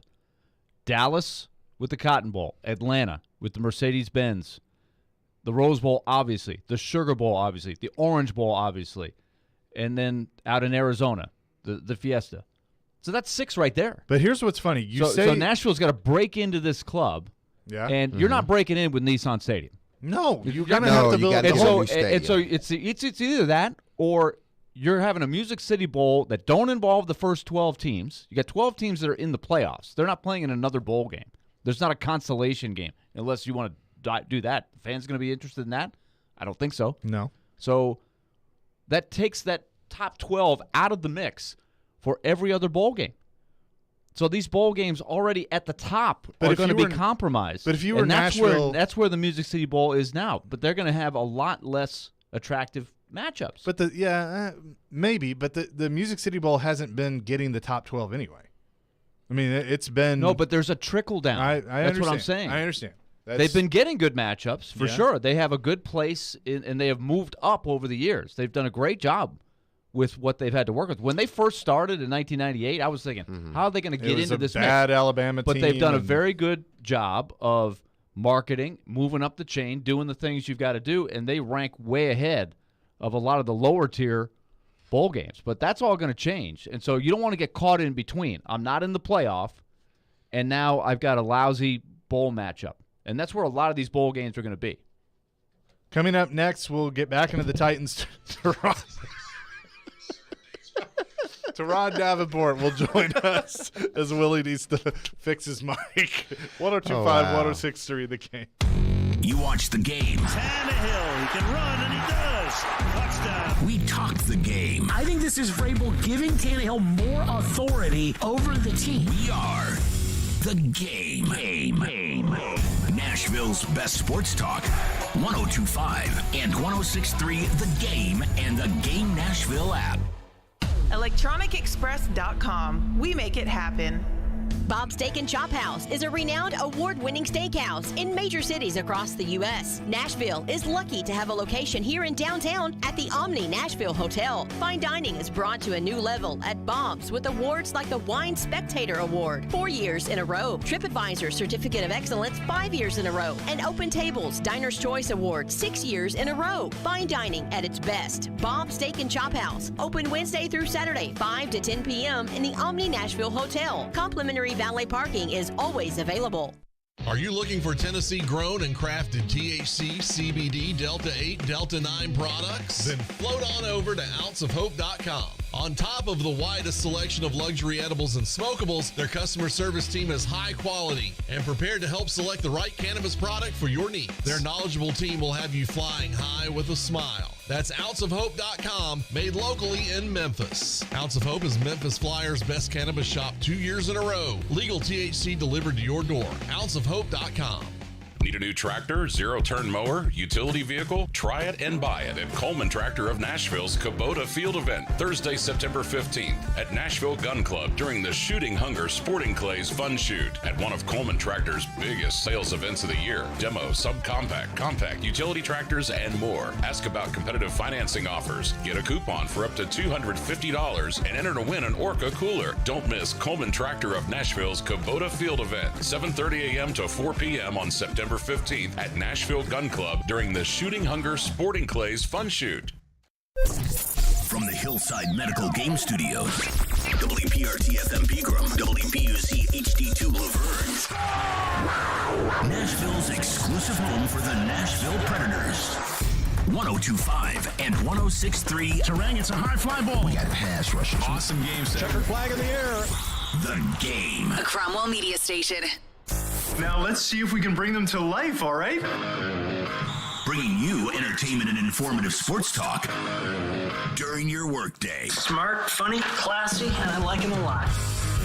This is Chase, Willy, and D-Mase with Chase McCabe, Willy Donick. Mason, touchdown, Tennessee. And former NFL wide receiver Derek Mason on Nashville's best sports talk, 102.5 and 106.3 The Game, and on the Game Nashville app. This is a new level of geek you got going on here. 1 o'clock hour, Chase, Willy, and D-Mace, 102.5, 106.3 The Game. Chase McCabe, Willy Donick, Derek Mason with you on this Labor Day. We are live all the way until 8 o'clock tonight, or 7 o'clock tonight. The Eddie George Show debuting at 6 from 6 in Peabody. The Bus, Jerome Bettis, going to be the guest tonight with Jonathan Hutton and Eddie George. But we say hello now to our pal, to Ron Davenport, Titans NFL Nation reporter for ESPN. TD is presented by Craneworks and RentalWorks, your source for crane and equipment rental. Visit craneworks.com. TD, how you doing? Hey, what's going on? All right, so let's start with the big news. Harold Landry out for the season with a torn ACL. How big of an opportunity and how much faith do you have in Rashad Weaver to be the guy to step in as a second-year player who we really haven't seen a whole lot in his NFL career? Yeah, I think it comes down to more than just Rashad Weaver. It's Bud Dupree, it's Ola Adeni, David Aneni when he's asked to, play on, when he gets a call up, and also Derek Tuska. It's up to all of those. But as far as Weaver's concerned, I really like the way he plays. He's a guy that I really like coming out of Pitt. I love the way he sets the edge. He's strong against the run. Now, they're different body types, and he acknowledged that. So it's going to be a little bit different, as far as dropping back and doing those things. But I think collectively they're going to have to try to figure it out. But Weaver is a guy that he should be able to get them, 4 or 5 sacks. Just and watching his relentless style of play, how he's been since he's come in here and acclimated to the NFL. I'm glad you brought up Ola Adeni because I don't think he gets enough credit. He was one of those, signings last year, special teams guy, but when he's gotten some opportunities, I think he's made an impact as well. He really has, and he's someone that Mike Vrabel challenged him to find a role in the defense because he came to the Titans wanting to be more than just a special teams guy. And he's a situational pass rusher. He's strong against the run. The thing I like about him is he's not a tall edge defender. Like, he's one of those guys that could kind of bend, coming off the edge, and it gives taller tackles fits. And that's something that you see him do. And you just look at the sack against the Seahawks. Well, would-be sack when he had Russell Wilson. And that helped set up, the game-winning field goal. We're talking with Teron Davenport, ESPN NFL Nation's reporter covering the Titans. Now, TD, we know about Harold Landry and how that may or may not affect their defense moving forward. Obviously, losing him was big, but you just spoke of a few guys that you think can come in and not necessarily be Harold Landry, but can give some production where this defense doesn't drop off. That's not truly my concern. My concern is two things. One, the secondary, because, and we've talked about this before, because of the lack of experience at that position. Granted, I know they have Kevin Byard, but Kevin Byard can't be at, all places at all times. Those guys are going to have to man up and play on islands sometimes. So is there any concern with the secondary? And then also, is there any concern, because I haven't heard much of the offensive line, it seemed like they got everything set the way they want it, but there still should be some concern there. Yeah, there should definitely still be concern about the offensive line. Aaron Brewer, I go back to the 2020 game, Week 10 against the Ravens. I thought he held his own against Calais Campbell, Brandon Williams, two really good interior defensive linemen. He actually had a key block that helped set up a long run that Henry had. It was a jump cut he made off of Brewer's block. But it's the right tackle situation. It's still something that I mean, Nicholas Petit-Frere, he's a very polished rookie. You know, he came in just as far as the mental standpoint. So we just got to see how that works. I'm not sure. That's one that's just going to have to unravel as the season goes on. When it comes to the secondary, though, I think that is something to look at, the experience. And one of the things that really jumped out to me was Kevin Byard. He said that he is getting to a point like he where he could trust the guys in the secondary with him. Mm-hmm. And when you look at a guy like Byard, you know, who jumps routes, who plays the way that he does, you have to be able to trust that there's going to be somebody to cover you up, you know, if that out is turned up, you know what I mean? That outbreaking route that you jump is turned up field. You got to know that you got somebody there that's going to help you out. And I think you look at 2 plays last year, the interception against the Colts, where he came down on the route that was breaking across the field and then picked that off. And then you look at the Rams one, the pick 6. Both times there was pre-snap communication with Jackrabbit Jenkins. And Jenkins actually, they kind of switched responsibilities on those plays, especially the one where Byard had the pick 6. You have to trust that you make that call and it gets followed up. Mm-hmm. And that's something that I think comes with experience, and we're going to have to just see how that works. So it's a good point about the experience with the secondary. New guys still, you know, Caleb Farley's only played 3 games. Roger McCreary has yet to play a game at left corner, you know. So that's going to be something to definitely watch. Talking to Teron Davenport. And, Teron, do you get the vibe, based on what you're seeing, what you're hearing, that Josh Gordon could be in the plans for this week? Could it happen that soon? I don't know that it'll happen that soon. It's possible. In talking to him, he said that he wants it to happen. The good thing is Rob Moore stayed behind while they had this short break, and they were here every day at the facility talking, going over things. And Rob Moore he's a underappreciated gem that this team has. You know, he's a really good receiver coach. He's able to relate to those guys. And Josh Gordon said that, you know, he knows he's behind the 8 ball, but he feels that Rob Moore is a guy that can help him. But I want to say this about Josh Gordon. Actually, what stood out to me was the way he was so open to speak about, you know, mental illness and, you know, addiction and those type of things. And it seems like he has a really good grip on that. And he's here with an organization that seems to be, you know, in a good place as far as handling players. Chick Ejiasi is really good as far as the player development is concerned. Tina Tuggle had already, you know, had a role there, but you know, she's someone else that is there for the players. So I think the situation is good for Josh Gordon. Good stuff. And another thing that jumped out at me that I saw is he said he could have gone back to the Chiefs. The Chiefs offered him a shot on the practice squad, and he thought it was a better situation here. I mean, I absolutely agree with him. You know, Miko Hardman, Sky Moore and the gang, I think that's, you know, they have a good group there, but you look, there is an opportunity, and it's not just now, it's a little bit longer term, you know, so I think he did the right thing. They needed a guy that could, you know, play the X position, and he could do that or play the Z, so I think it's a good fit. All right, Teron, I'm dead serious when I ask this question. I'm not being sarcastic, but give me where you think the Giants are strong. Like what will be what they bring to the table most against the Titans that you think is a key matchup? Well, if they could have everybody in ready to go, I think that front is pretty good with Kayvon Thibodeau, with Leonard Williams, and Azeez Ojulari, a guy that I really liked pre-draft. So if those guys can be good to go, you know, that's a nice group that's highlighted by them. So they bring that, the ability to get pressure. And then also, you know, I'm not a big Daniel Jones guy, but when you have a quarterback that has the mobility that he has, you have to play true 11-on-11 football. So he makes it that way. And then you can't forget the versatility and explosiveness that Saquon Barkley has. So I think those, you know, offensively, those are some of the things. Defensively, it's the front. Teron Davenport is with us. After week 1, contracts are not guaranteed anymore. Could you see the Titans potentially looking at some pass rush help because they know they're going to be able to get it more on a week-to-week basis and they would have to guarantee a deal? I mean, possibly.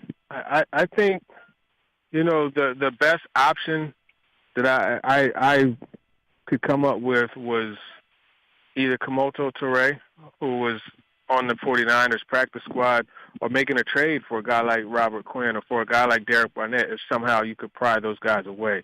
So I don't think that they do anything veteran-wise for now. Steven Means is a guy that stands out to me. He wore number 60 in the Ravens-Titans preseason game. He actually sacked Malik Willis and chased him around a lot. That's a name that, they could go out and get, and he gives them that versatility, as far as hand in the dirt outside, stand-up edge rusher as well. So you would not look at Jason Pierre-Paul at this point? I don't really see the fit, honestly. Pierre-Paul is a totally different player from Harold Landry. I don't see the fit, and especially when you're already 7 deep and Danico Autry, you know what I mean? I don't see the fit there. Okay, fair enough. Or what's left with him? I mean, what does he have left? Right. That's a fair question for sure. All right, TD, good stuff. It's game week. Things kick off Thursday. The Titans, of course, play on Sunday. We appreciate the time as always, and we'll do it again next week. All right, for sure. Appreciate it. TD presented by Craneworks and Rentalworks, your source for crane and equipment rental. Visit craneworks.com. The Titans in action against the New York Football Giants coming up at Nissan Stadium this Sunday. What are kind of our expectations around the league in week one? We will discuss that coming up next. Our trivia question at the bottom of the hour as well. It's Chase, Willy, and D-Mase, 102.5, 106.3, The Game. The college football season never stops. ESPN college football analyst Trevor Manich joins Stillman and Company every Tuesday at 4:30. They've got to do what Nick Saban in Alabama has done so successfully over the last 10 years. Presented by Houston Clinic Orthopedics on Nashville's best sports talk, 102.5 and 106.3 The Game and the Game Nashville app. Nothing makes one feel better than the ability to give to someone in need. You have the power to give the most important gift of all, the gift of life, with a donation of your blood. Supplies are desperately low in our area, and your help is needed. Blood Assurance is a nonprofit community blood center that supplies our Middle Tennessee area hospitals. Please find it in your heart to donate. Be someone's hero today. Go to bloodassurance.org to find a location or blood drive near you. That's bloodassurance.org. Give blood, give local, save lives with Blood Assurance. Hi, I'm Trisha Yearwood. The Country Music Hall of Fame and Museum offers family and individual memberships, including unlimited admission, access to exclusive events, and more. Becoming a museum member supports our mission and provides a year of free access to the museum's world-class offerings, here, locally, minutes from your home. Visit countrymusichallaffame.org/membership. Join today. Honor thy music. National Playmakers Academy with former Vols Buck Fitzgerald and James Stone, along with former Austin Peay Governor Vic Wright, offer one of the best football developmental organizations in the nation. MPA has over 30 NFL alumni, 800-plus college football scholarship signees, and 25 high school football All-Americans. If you have a student athlete in middle school or high school that is looking for the best football training and college football recruiting help around, contact National Playmakers Academy today, 615-456-2680, or email april.mpafootball@gmail.com. Listen to Stillman and Company with me, Caroline Fenton, all season long on ESPN 102.5 The Game for your chance to win Nashville Sounds tickets courtesy of 312 Pizza Company in Germantown. I love this show. Never miss a moment of the show. Okay, all right, okay. Subscribe to the Chase, Willy, and D-Mase podcast on iTunes, Spotify, and wherever you get your podcasts. I'm ready to step this up a notch. You're listening to Chase, Willy, and D-Mase on 102.5 and 106.3 The Game and on the Game Nashville app. Chase, Willy, and D-Mase, 102.5, 106.3 The Game. We are live until 7 o'clock tonight. Stillman and Company will follow us. The Eddie George Show debut with Jerome Bettis being the guest coming up at 6, live from 6 in Peabody, so looking forward to that. But week 1 of the NFL is here. It is game week for the Tennessee Titans. And, Willie, I thought, you asking about the Giants, what do you know about them is certainly a fair question, even though I'm not a huge fan of Daniel Jones. I don't think Daniel Jones is very good, but as Derek has pointed out several times, nobody knows they're not very good going into week 1. Everybody thinks they're going to win the Super Bowl. Mm-hmm.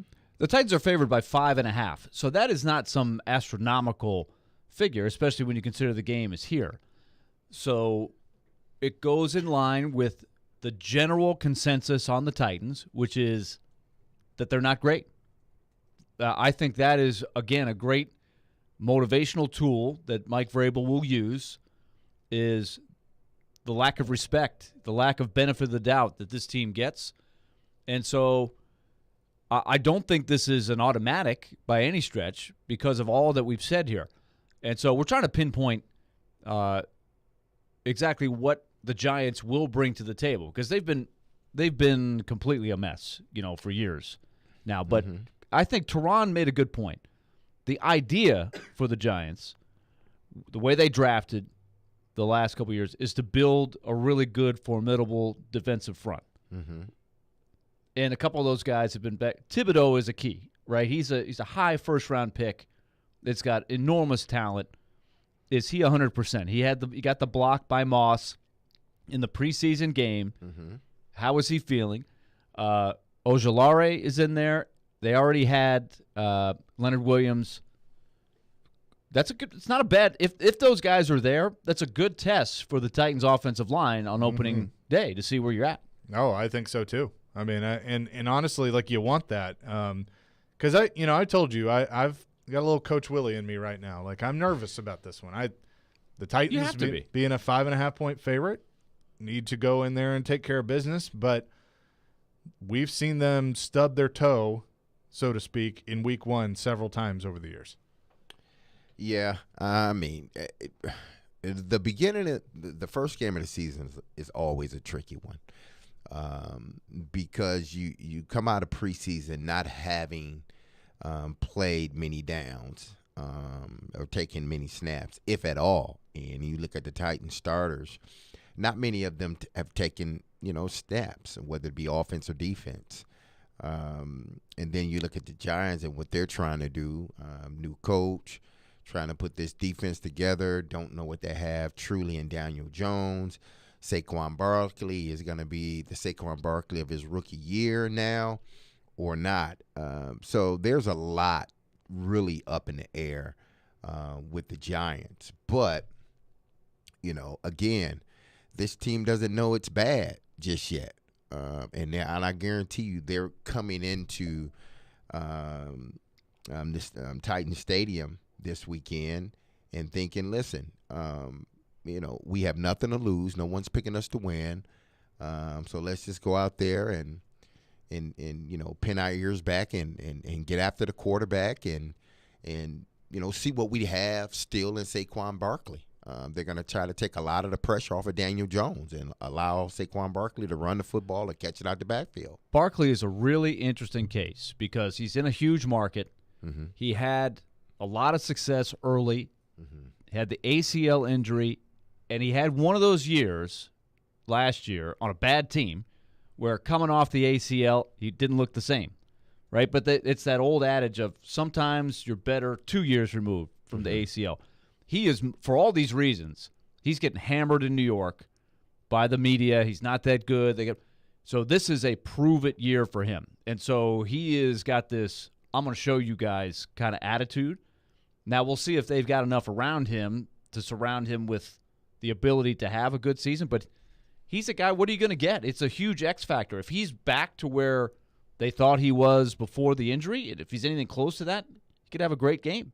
That's the kind of thing that we're not going to know until they get out there on Sunday. But he's a big X factor for them. He's a huge X factor. Here's an interesting thing that I saw. So NFL.com has 2022 NFL triplets rankings. 32-1 is how they did this. And the criteria is a quarterback, a running back, and a pass catcher for every team. And then they even have the individual rankings of the position as well. The Giants triplets, which would be Daniel Jones, Saquon Barkley, and Kenny Golladay, 30th in the league according to this ranking. See, that's the thing. Like Barkley last year, he actually played 13 he was 19. games, and when he played, he wasn't very good. The Titans triplets ranking is 16th. Tannehill, Henry, and Robert Woods and obviously Henry is ranked 2 overall. Tannehill is tied for 16th. Woods is 23rd for his position. Yeah, and just an interesting stat. Yeah, it's kind of like a fantasy spun just for perspective on that. It's an interesting look. Yeah, and like, who are your big weapons? And look, we don't know what Traylon Burks is. I mean, Jason McCourty of Good Morning Football, the former Titan, picked Traylon Burks to win the AFC Rookie of the Year, Offensive Rookie of the Year. Based upon what? Based upon what I guess he's just draft rankings and thought to do. Pick, was it 16th, 15th, 16th, 17th, somewhere around there. But he didn't. I mean, he didn't get enough opportunities. Let's just say that during the preseason. He was in and out of the lineup. He did have a touchdown. Did have a few catches.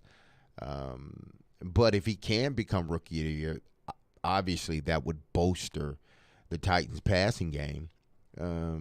Because now that now after, talking about Robert Woods for so long, and then hearing, ACLs, this and ACL, I'm not sure.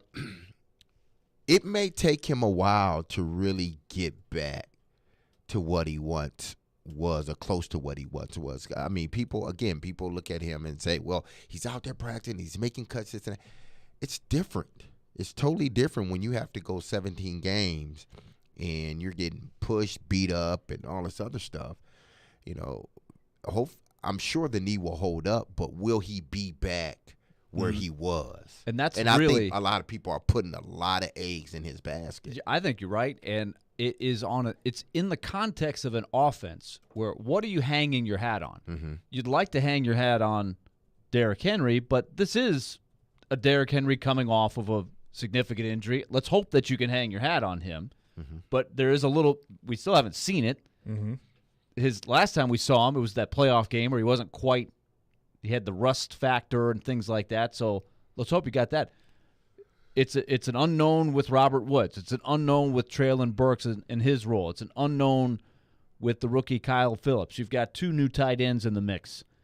So how are they going to distribute? Can they get a rhythm going to where it all makes sense? It's hard to see that in the first week. Mm-hmm. I'm glad it is the Giants and it's not, a really fierce-looking defense on paper to where it might take a quarter or a half to get it going a little bit. I'm curious to see how quick they can turn the page on that. This may play a lot of new guys. This may play into the Giants' favor. Yes. At least from a defensive standpoint, the Giants' defense versus the Titans' offense. Now, I think the Titans' defense will be fine going against the Giants' offense, but I do think with all of those things you just mentioned, Willie, you sort of this is not as lopsided or as favorable as you may think for the Titans' offense going against the Giants' defense, because the Giants have new players and the Giants were awful last year, but the Titans,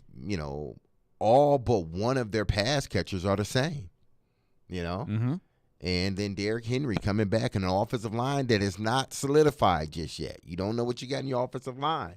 So from a defensive standpoint, I'm sure the Giants are looking at it as this is an opportunity for us to really, show up and help our offense try to win this football game. Yeah, and look, I think for every team, week 1 you want to say, this team's not very good. Even though we think we have an idea, you don't know. No, I mean, anything can happen in the NFL, and so I think it's certainly a cautious tale, for teams to not underestimate anybody. Mike Vrabel did comment earlier today on prepping for Saquon Barkley and the wide receiver group for the Giants. What did Saquon Barkley show you? Well, I mean, you just, you look at the explosiveness, the speed. Everybody's at the point of attack. We understand the strength in which he runs at. I hope that we don't have too many, one-on-one tackles. I hope that there's some more guys at the football when he has it. They've got other guys that are good with the football. Tony, Robinson.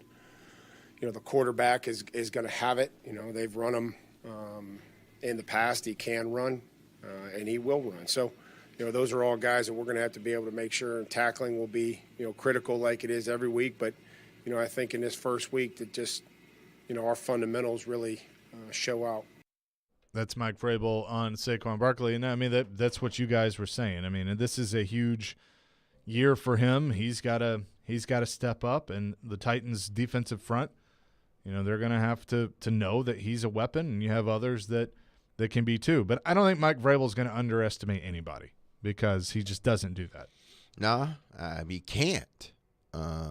If you played or coached or seriously watched NFL games, you can't, overlook any team, but more importantly, can't overlook any individual, regardless of what they may have gone through from an injury standpoint.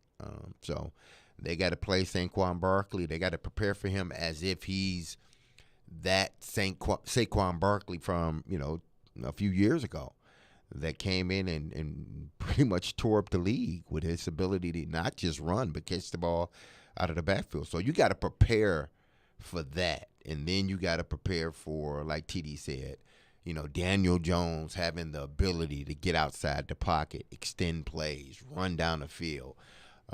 So everybody,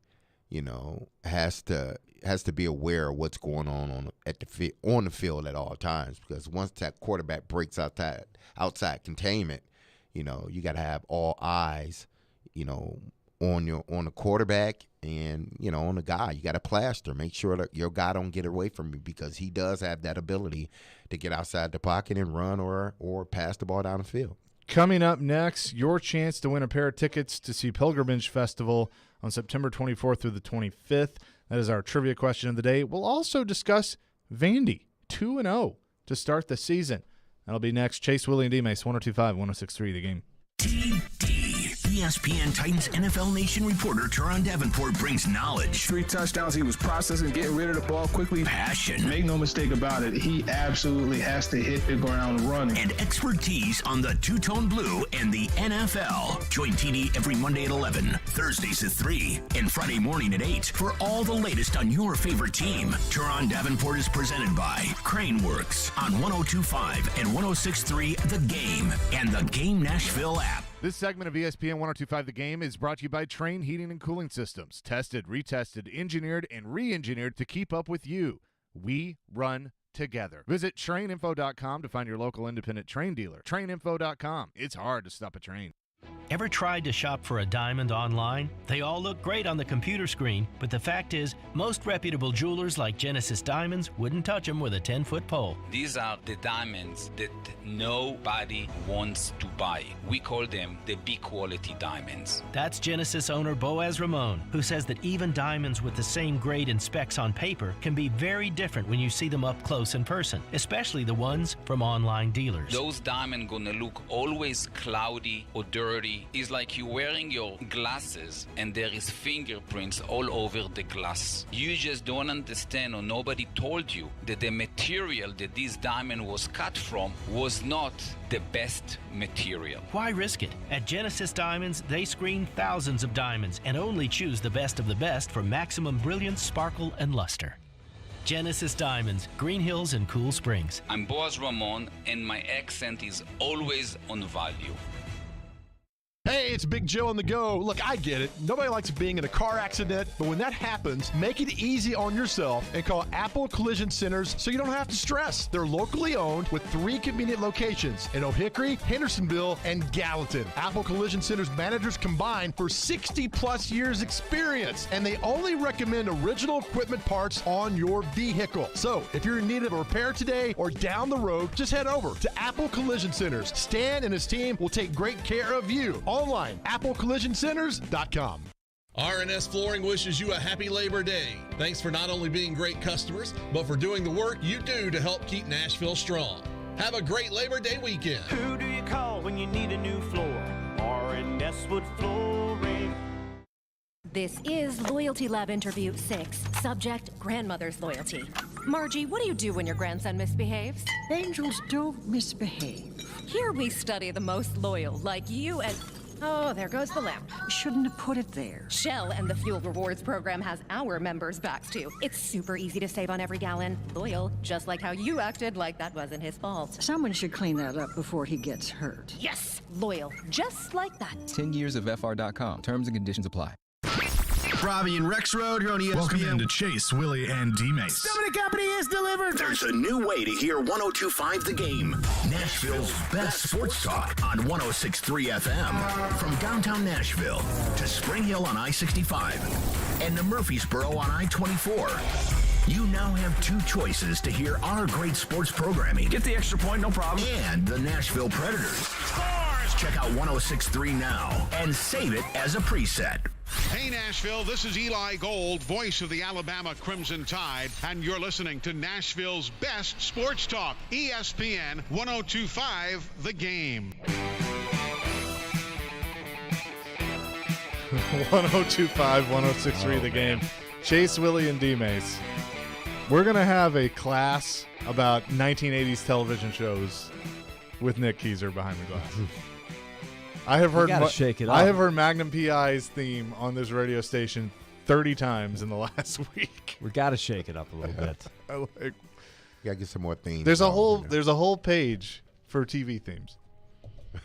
There's like three of them. I also watched The Fresh Prince of Bel-Air. Okay. There you go. There's more. I watched George Lopez too. Yeah.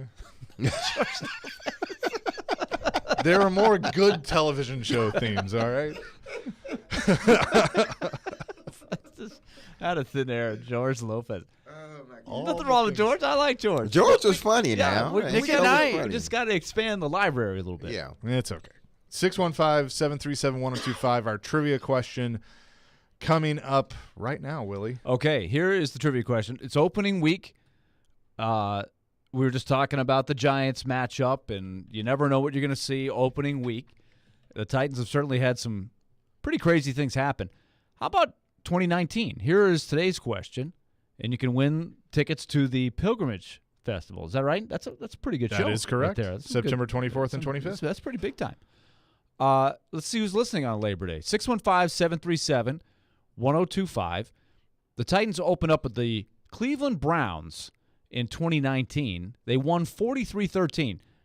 This is something I forgot, and this is not the question, but the opening touchdown of the game was scored by the Browns, Dontrell Hilliard. Wow. Was it really? Yeah, it was Dontrell Hilliard scored to put the Browns ahead. Titans came back. They ended up winning at 43-13. A big day for Delaney Walker. Mm-hmm. Big day for Derrick Henry. But here is the question. Who was the kicker for the Titans in that game? Opening day kicker, 2019. 615-737-1025. Do you remember? Do you remember? I don't. Let me 2019. I think I know who it was. 615-737-1025. The opening day kicker. Okay, and I will give you a hint. He was not the kicker throughout the season. Oh. He was not the kicker throughout the season. This was during the height of the musical chairs, kickers coming and going. That hopefully that era is over, and Randy Bullock continues to stabilize the position. Well, it's not who I thought it was. No. Okay. But I remember now. I remember all this. 2019 opening day kicker. He hit 2 field goals that day in the 43-13 winner. This is 3 years ago in Cleveland. The Titans win at 43-13.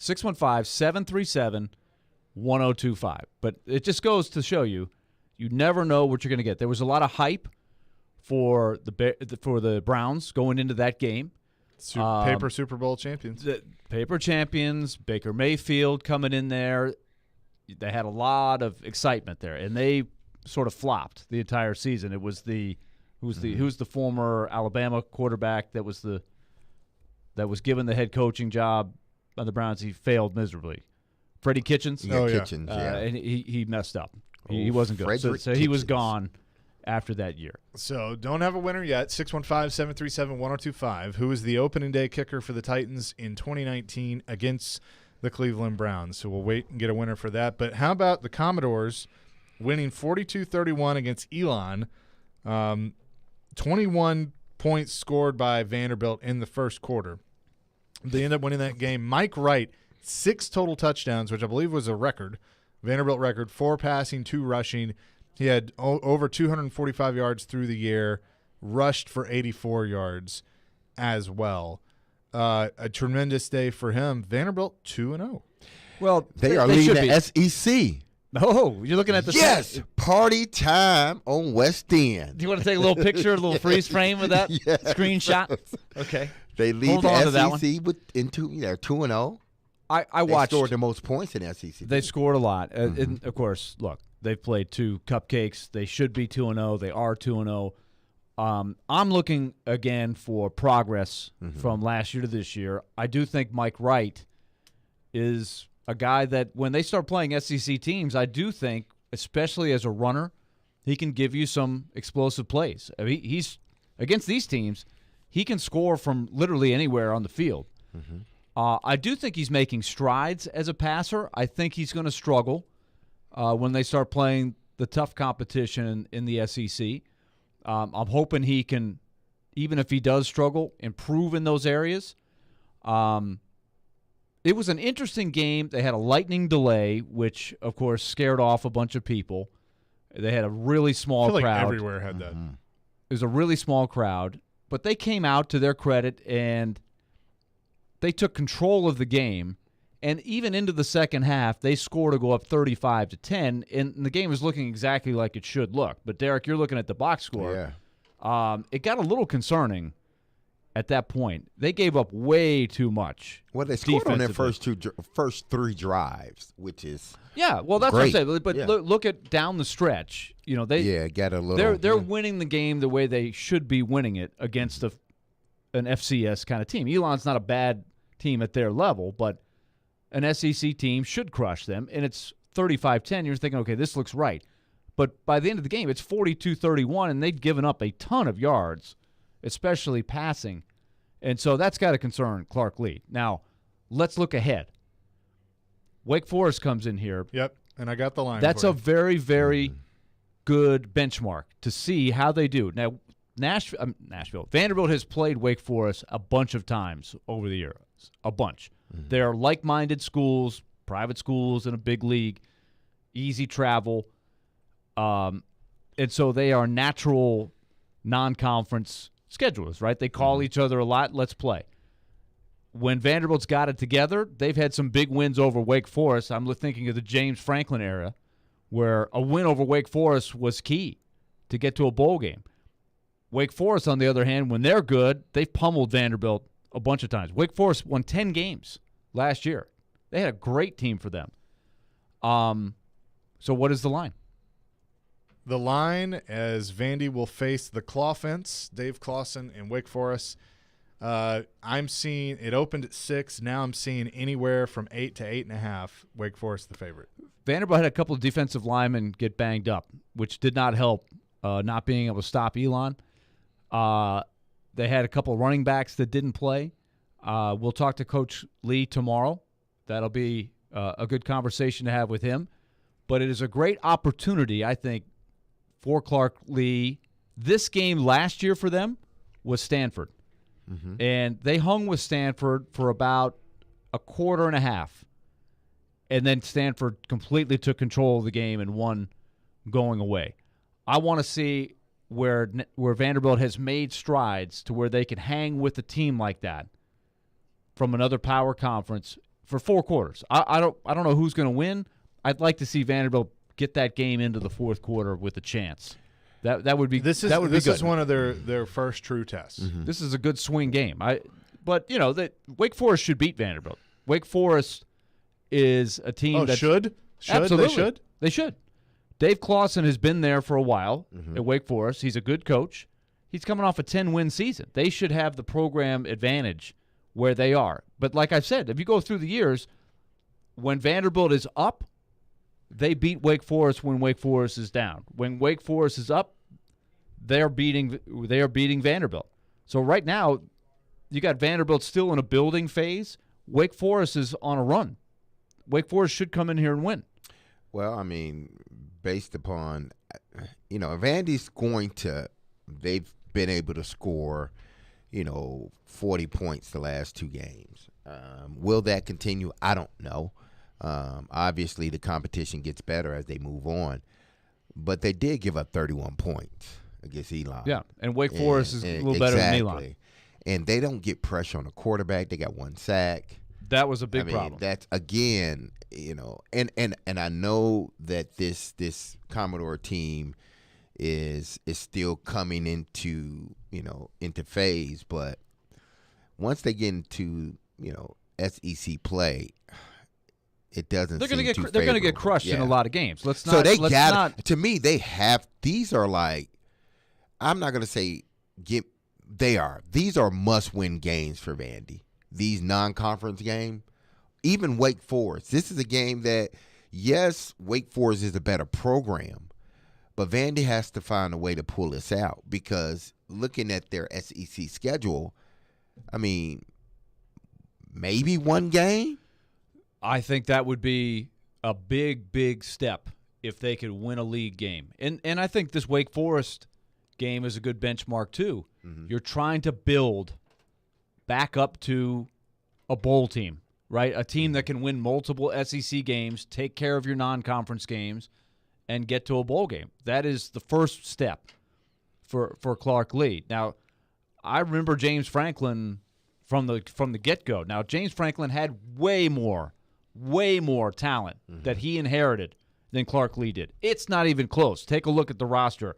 Jordan Matthews and Zach Stacy. All of these guys, East was sort they of had down a ton too. What's that? The East, wasn't it sort of down at that time? Yeah, it was. He took advantage of bad Georgia teams, Florida teams. But it was not even comparable.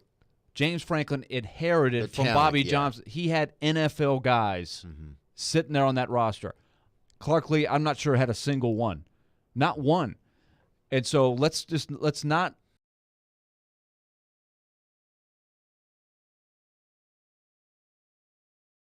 roster where it needs to be because they started from so low. I'll be impressed if they can beat Wake Forest. That would be a great feather in Clark Lee's cap just from a momentum standpoint, from attracting players, kind of delivering a message. This is new. Vanderbilt's a place you want to be. Come here. You can have success. I think that's where their performance in this game is going to be big. But again, I'm trying to be realistic here. They started from so far back. It's going to take some time. Well, and we'll see. They got time on don't Saturday when they got a lot of time. How far away they are. And I do think that the administration is going to be patient, more patient with Clark Lee than some schools, right? In this day and age, it's like, hey, I got to see progress right away. People are all over Brian Kelly for that performance last night because he's getting paid $10 million, and they look very mistake-prone. They look very discombobulated. But it does take time for a coach to really put his stamp on things. So Clark Lee's trying to show progress from year 1 to year 2, and so far they look like a better team. But every week is a new test. This is a really good test for them this week. I also want to see Vanderbilt's fans come out and actually show a little bit of support here. They had a brutal crowd against Elon. I know the weather wasn't great. There was a lot going on. You had the Nashville SC team was playing, which, by the way, they're on fire. But let's get a little crowd that looks like something there on Wake Forest. Let's see what they got. We have a winner. It is Ron. He answered the trivia question correctly, which was? I said Ryan Suckup. I guess that was wrong. No, because he was hurt. He started the season hurt. Yeah. Was it Cairo Santos? It was Cairo Santos. Cairo Santos, who then, a couple weeks later, had a bad game against the Bills, lost his job, and the musical chairs just started unfolding from there. So between Ryan Suckup and now Randy Bullock, you had a revolving door at kicker. But Santos got the job done that day, and so that was the answer to our trivia question. There you go. Congratulations to Ron. Coming up next, we will shift back into the Titans real quick as we set things up. Silman and Company coming up at the top of the 2 o'clock hour. It's Chase, Willy, and D-Mase, 102.5, 106.3 The Game. Silly Underdog Picks is back. Get your friends and sign up today at thegamenashville.com. Pick the 3 football underdog teams each week you think will win for a chance to win weekly prizes. Like a pair of tickets to a sporting event or to a concert in Nashville. Go to thegamenashville.com or the Game Nashville app and sign up and play now. Then tune in every Thursday at noon for our expert picks. Silly Underdogs is presented by Volunteer Hose and Gasket. From the Fox 17 News Code Red Weather Center. I'm Fox 17 Code Red meteorologist Greg Bobus. High temperatures today a little below average in the middle 80s. Still humid, though, and the chance for a few pop-up showers and thunderstorms this afternoon. Into this evening, no severe weather expected throughout the entire day. Brought to you by Hiller Plumbing, Heating, Cooling, and Electrical. Call the Happy Face Truck today. Hey, Willy Donick here. Are you feeling the sting of higher interest rates and higher costs? Those credit cards and other loans are costing more and more every month, and inflation is making everything else more expensive. Your home can save you right now. Your home's value is up, and there's a ton of cash in it, and you can access it with Loan Pronto. They specialize in zero-cost cash-out home refis. Get tens of thousands in as little as 2 weeks. And yes, VA loans are eligible. With a VA loan, you can access up to 100% of your home's value. So pay off high-rate credit cards and other loans. Consolidate everything into one super low payment. People who do this usually cut about $800 or more from their monthly budget. So if your home mortgage rate goes up a point or so, it's offset by your credit card rate going to zero. So call Loan Pronto and unlock that equity and wipe out the bad debt. 615-499-5780. That's 615-499-5780 or go to loanpronto.com. Equal housing lender, NMLS 166-1781, subject to lender approval. Golfers, tee it up this fall at Edwin Watts Golf Shops for big savings. Save up to $150 off on Ping G425 woods. Upgrade your gear with discounted Wilson stand and cart golf bags. And stock up on TaylorMade Distance Plus golf balls. Now 2 dozen for $35. Don't miss these items and more happening now at Edwin Watts Golf Shops and get a free custom fitting today. Edwin Watts Golf Shops, home of the 90-day satisfaction guarantee, or shop us online at worldwidegolfshops.com. Hey folks, Joe Rexford here. Listen, to do the job I do, I got to stay on the move, and sometimes that can catch up to me. Even when it does, I always enjoy natural and enjoyable ways to de-stress my mind and body, and that's why I use the high quality and wide selection of THC and CBD products from OrderGreen.com. OrderGreen.com is the nation's #1 online shop for all things cannabis, and man, I'm in Tennessee, but it makes me feel like I'm in Colorado, and they can be delivered right to your doorstep. Save 25% now on every shipment of gummies with a subscription. That's OrderGreen.com. Subscribe to save 25% on gummies. Jared Stillman. If you get 3 games where he doesn't turn the ball over, you're going to the Super Bowl. Caroline Fenton. I don't know if he would be open to joining another team. Stillman and Company. Afternoons from 2 to 6. Presented by TriStar Moving. On Nashville's best sports talk. ESPN. 102.5 and 106.3 The Game. And on the Game Nashville app. This is Chase, Willy, and D-Mase on 102.5 and 106.3 The Game. And on the Game Nashville app. Chase, Willy, and D-Mase, 102.5, 106.3 The Game. Chase McCabe, Willy Donick, Derek Mason with you. Again, don't miss the debut of the Eddie George Show tonight, featuring Jonathan Hutton on 102.5, 106.3 The Game. It'll be live at 6 o'clock, live from 6 in Peabody. The Eddie George Show is brought to you by Low T Centers. Their guest tonight, 6:15, The Bus. Jerome Bettis going to join the show. Could be a lot of fun. And I've been told that, the Ohio State guy wants to give the Notre Dame guy a hard time. So I think that could possibly happen. It was it was closer than what the score indicated. Oh, of course. Yeah. It was much closer. What I love is I bet you'll get some great stories, because you think about some of the battles that the Titans and the Steelers had back in those days with, Jerome Bettis, you, of course, being on the Titans with Eddie. I mean, that's going to be fun. So you're not going to want to miss that, the back and forth. And something tells me there could be some trash talking too. I'm sure there will be, if it hadn't started already. But I feel like Jerome's one of those guys that even though you wanted to beat him, you respected him. Yeah, I mean, he was a pro's pro, and listen, I didn't have to tackle him, so I didn't have no problem with him. You didn't have to tackle Hines Ward either. No, so I didn't have a problem with those guys. How'd Samari feel about Hines Ward? He might have a different answer, but we need to get Samari on. Yeah. We need to get him on this week. That'd be cool. That would be cool. Make that happen. I will. Get on that. Chris Johnson going to join us this week. Good. So that'll be cool to talk to CJ2K about his new podcast, Smash and Dash, that he has with Lindale White. So we will do that coming up on Thursday. But a lot of Titans talk this week as they finally open the season against the New York Giants. And, we're going to continue to have questions as the season goes on. You're not going to answer the what do they do without Harold Landry in one game. But I thought it was interesting during the press conference that, and he brought this up in the interview too, Teron said there's going to be even more pressure on Bud Dupree. And I agree with that. I think you paid Bud Dupree a lot of money to come here and help this pass rush. As the season went on last year and he got healed from the knee injury, you started to see what you paid for. But you have not, as Jared likes to say, he's got to pay what he owes. You haven't gotten the full thing yet. Now that he's healthy, now that he's gone through a full training camp with the Titans, I look for a big year from Bud Dupree, and they're going to need it. Yeah, they're going to need it. Now that Harold Landry is out for the season, they need, Bud Dupree to step up and be the guy that, they expected him to be when they brought him in. Did he rush back from the injury? Possibly, yes. And I'm pretty sure, he would, if we asked him that question, he would probably say he rushed back. He only played, I think, 11 games last season, 11, 12, somewhere around there.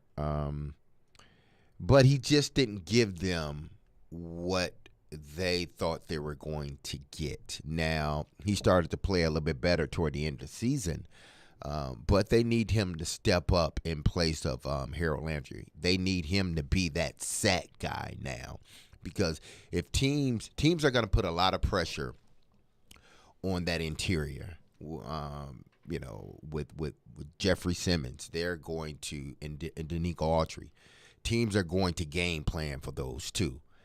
So that gives, now that Harold Landry is out, that gives Bud Dupree an opportunity to see a lot of one-on-one matchup. And, he has to get to the quarterback. If he doesn't, then, it's going to be a long season for the Tennessee Titans in regards to their defensive line. You know what I'm going to be looking forward to is what they did successfully last year was be able to get decent amount of pressure without having to bring too many extra guys. If you can do that, boy, that helps a lot, especially in this day and age where it seems like the trend in defenses, and it's definitely something that the Titans did well last year, don't give up the explosive play. If you can limit explosive plays, play the two safeties back, play a little more zone, not as much man, not as much aggression as maybe was the trend in the past. If you can get the pass rush with the four, then you can do it. You're good.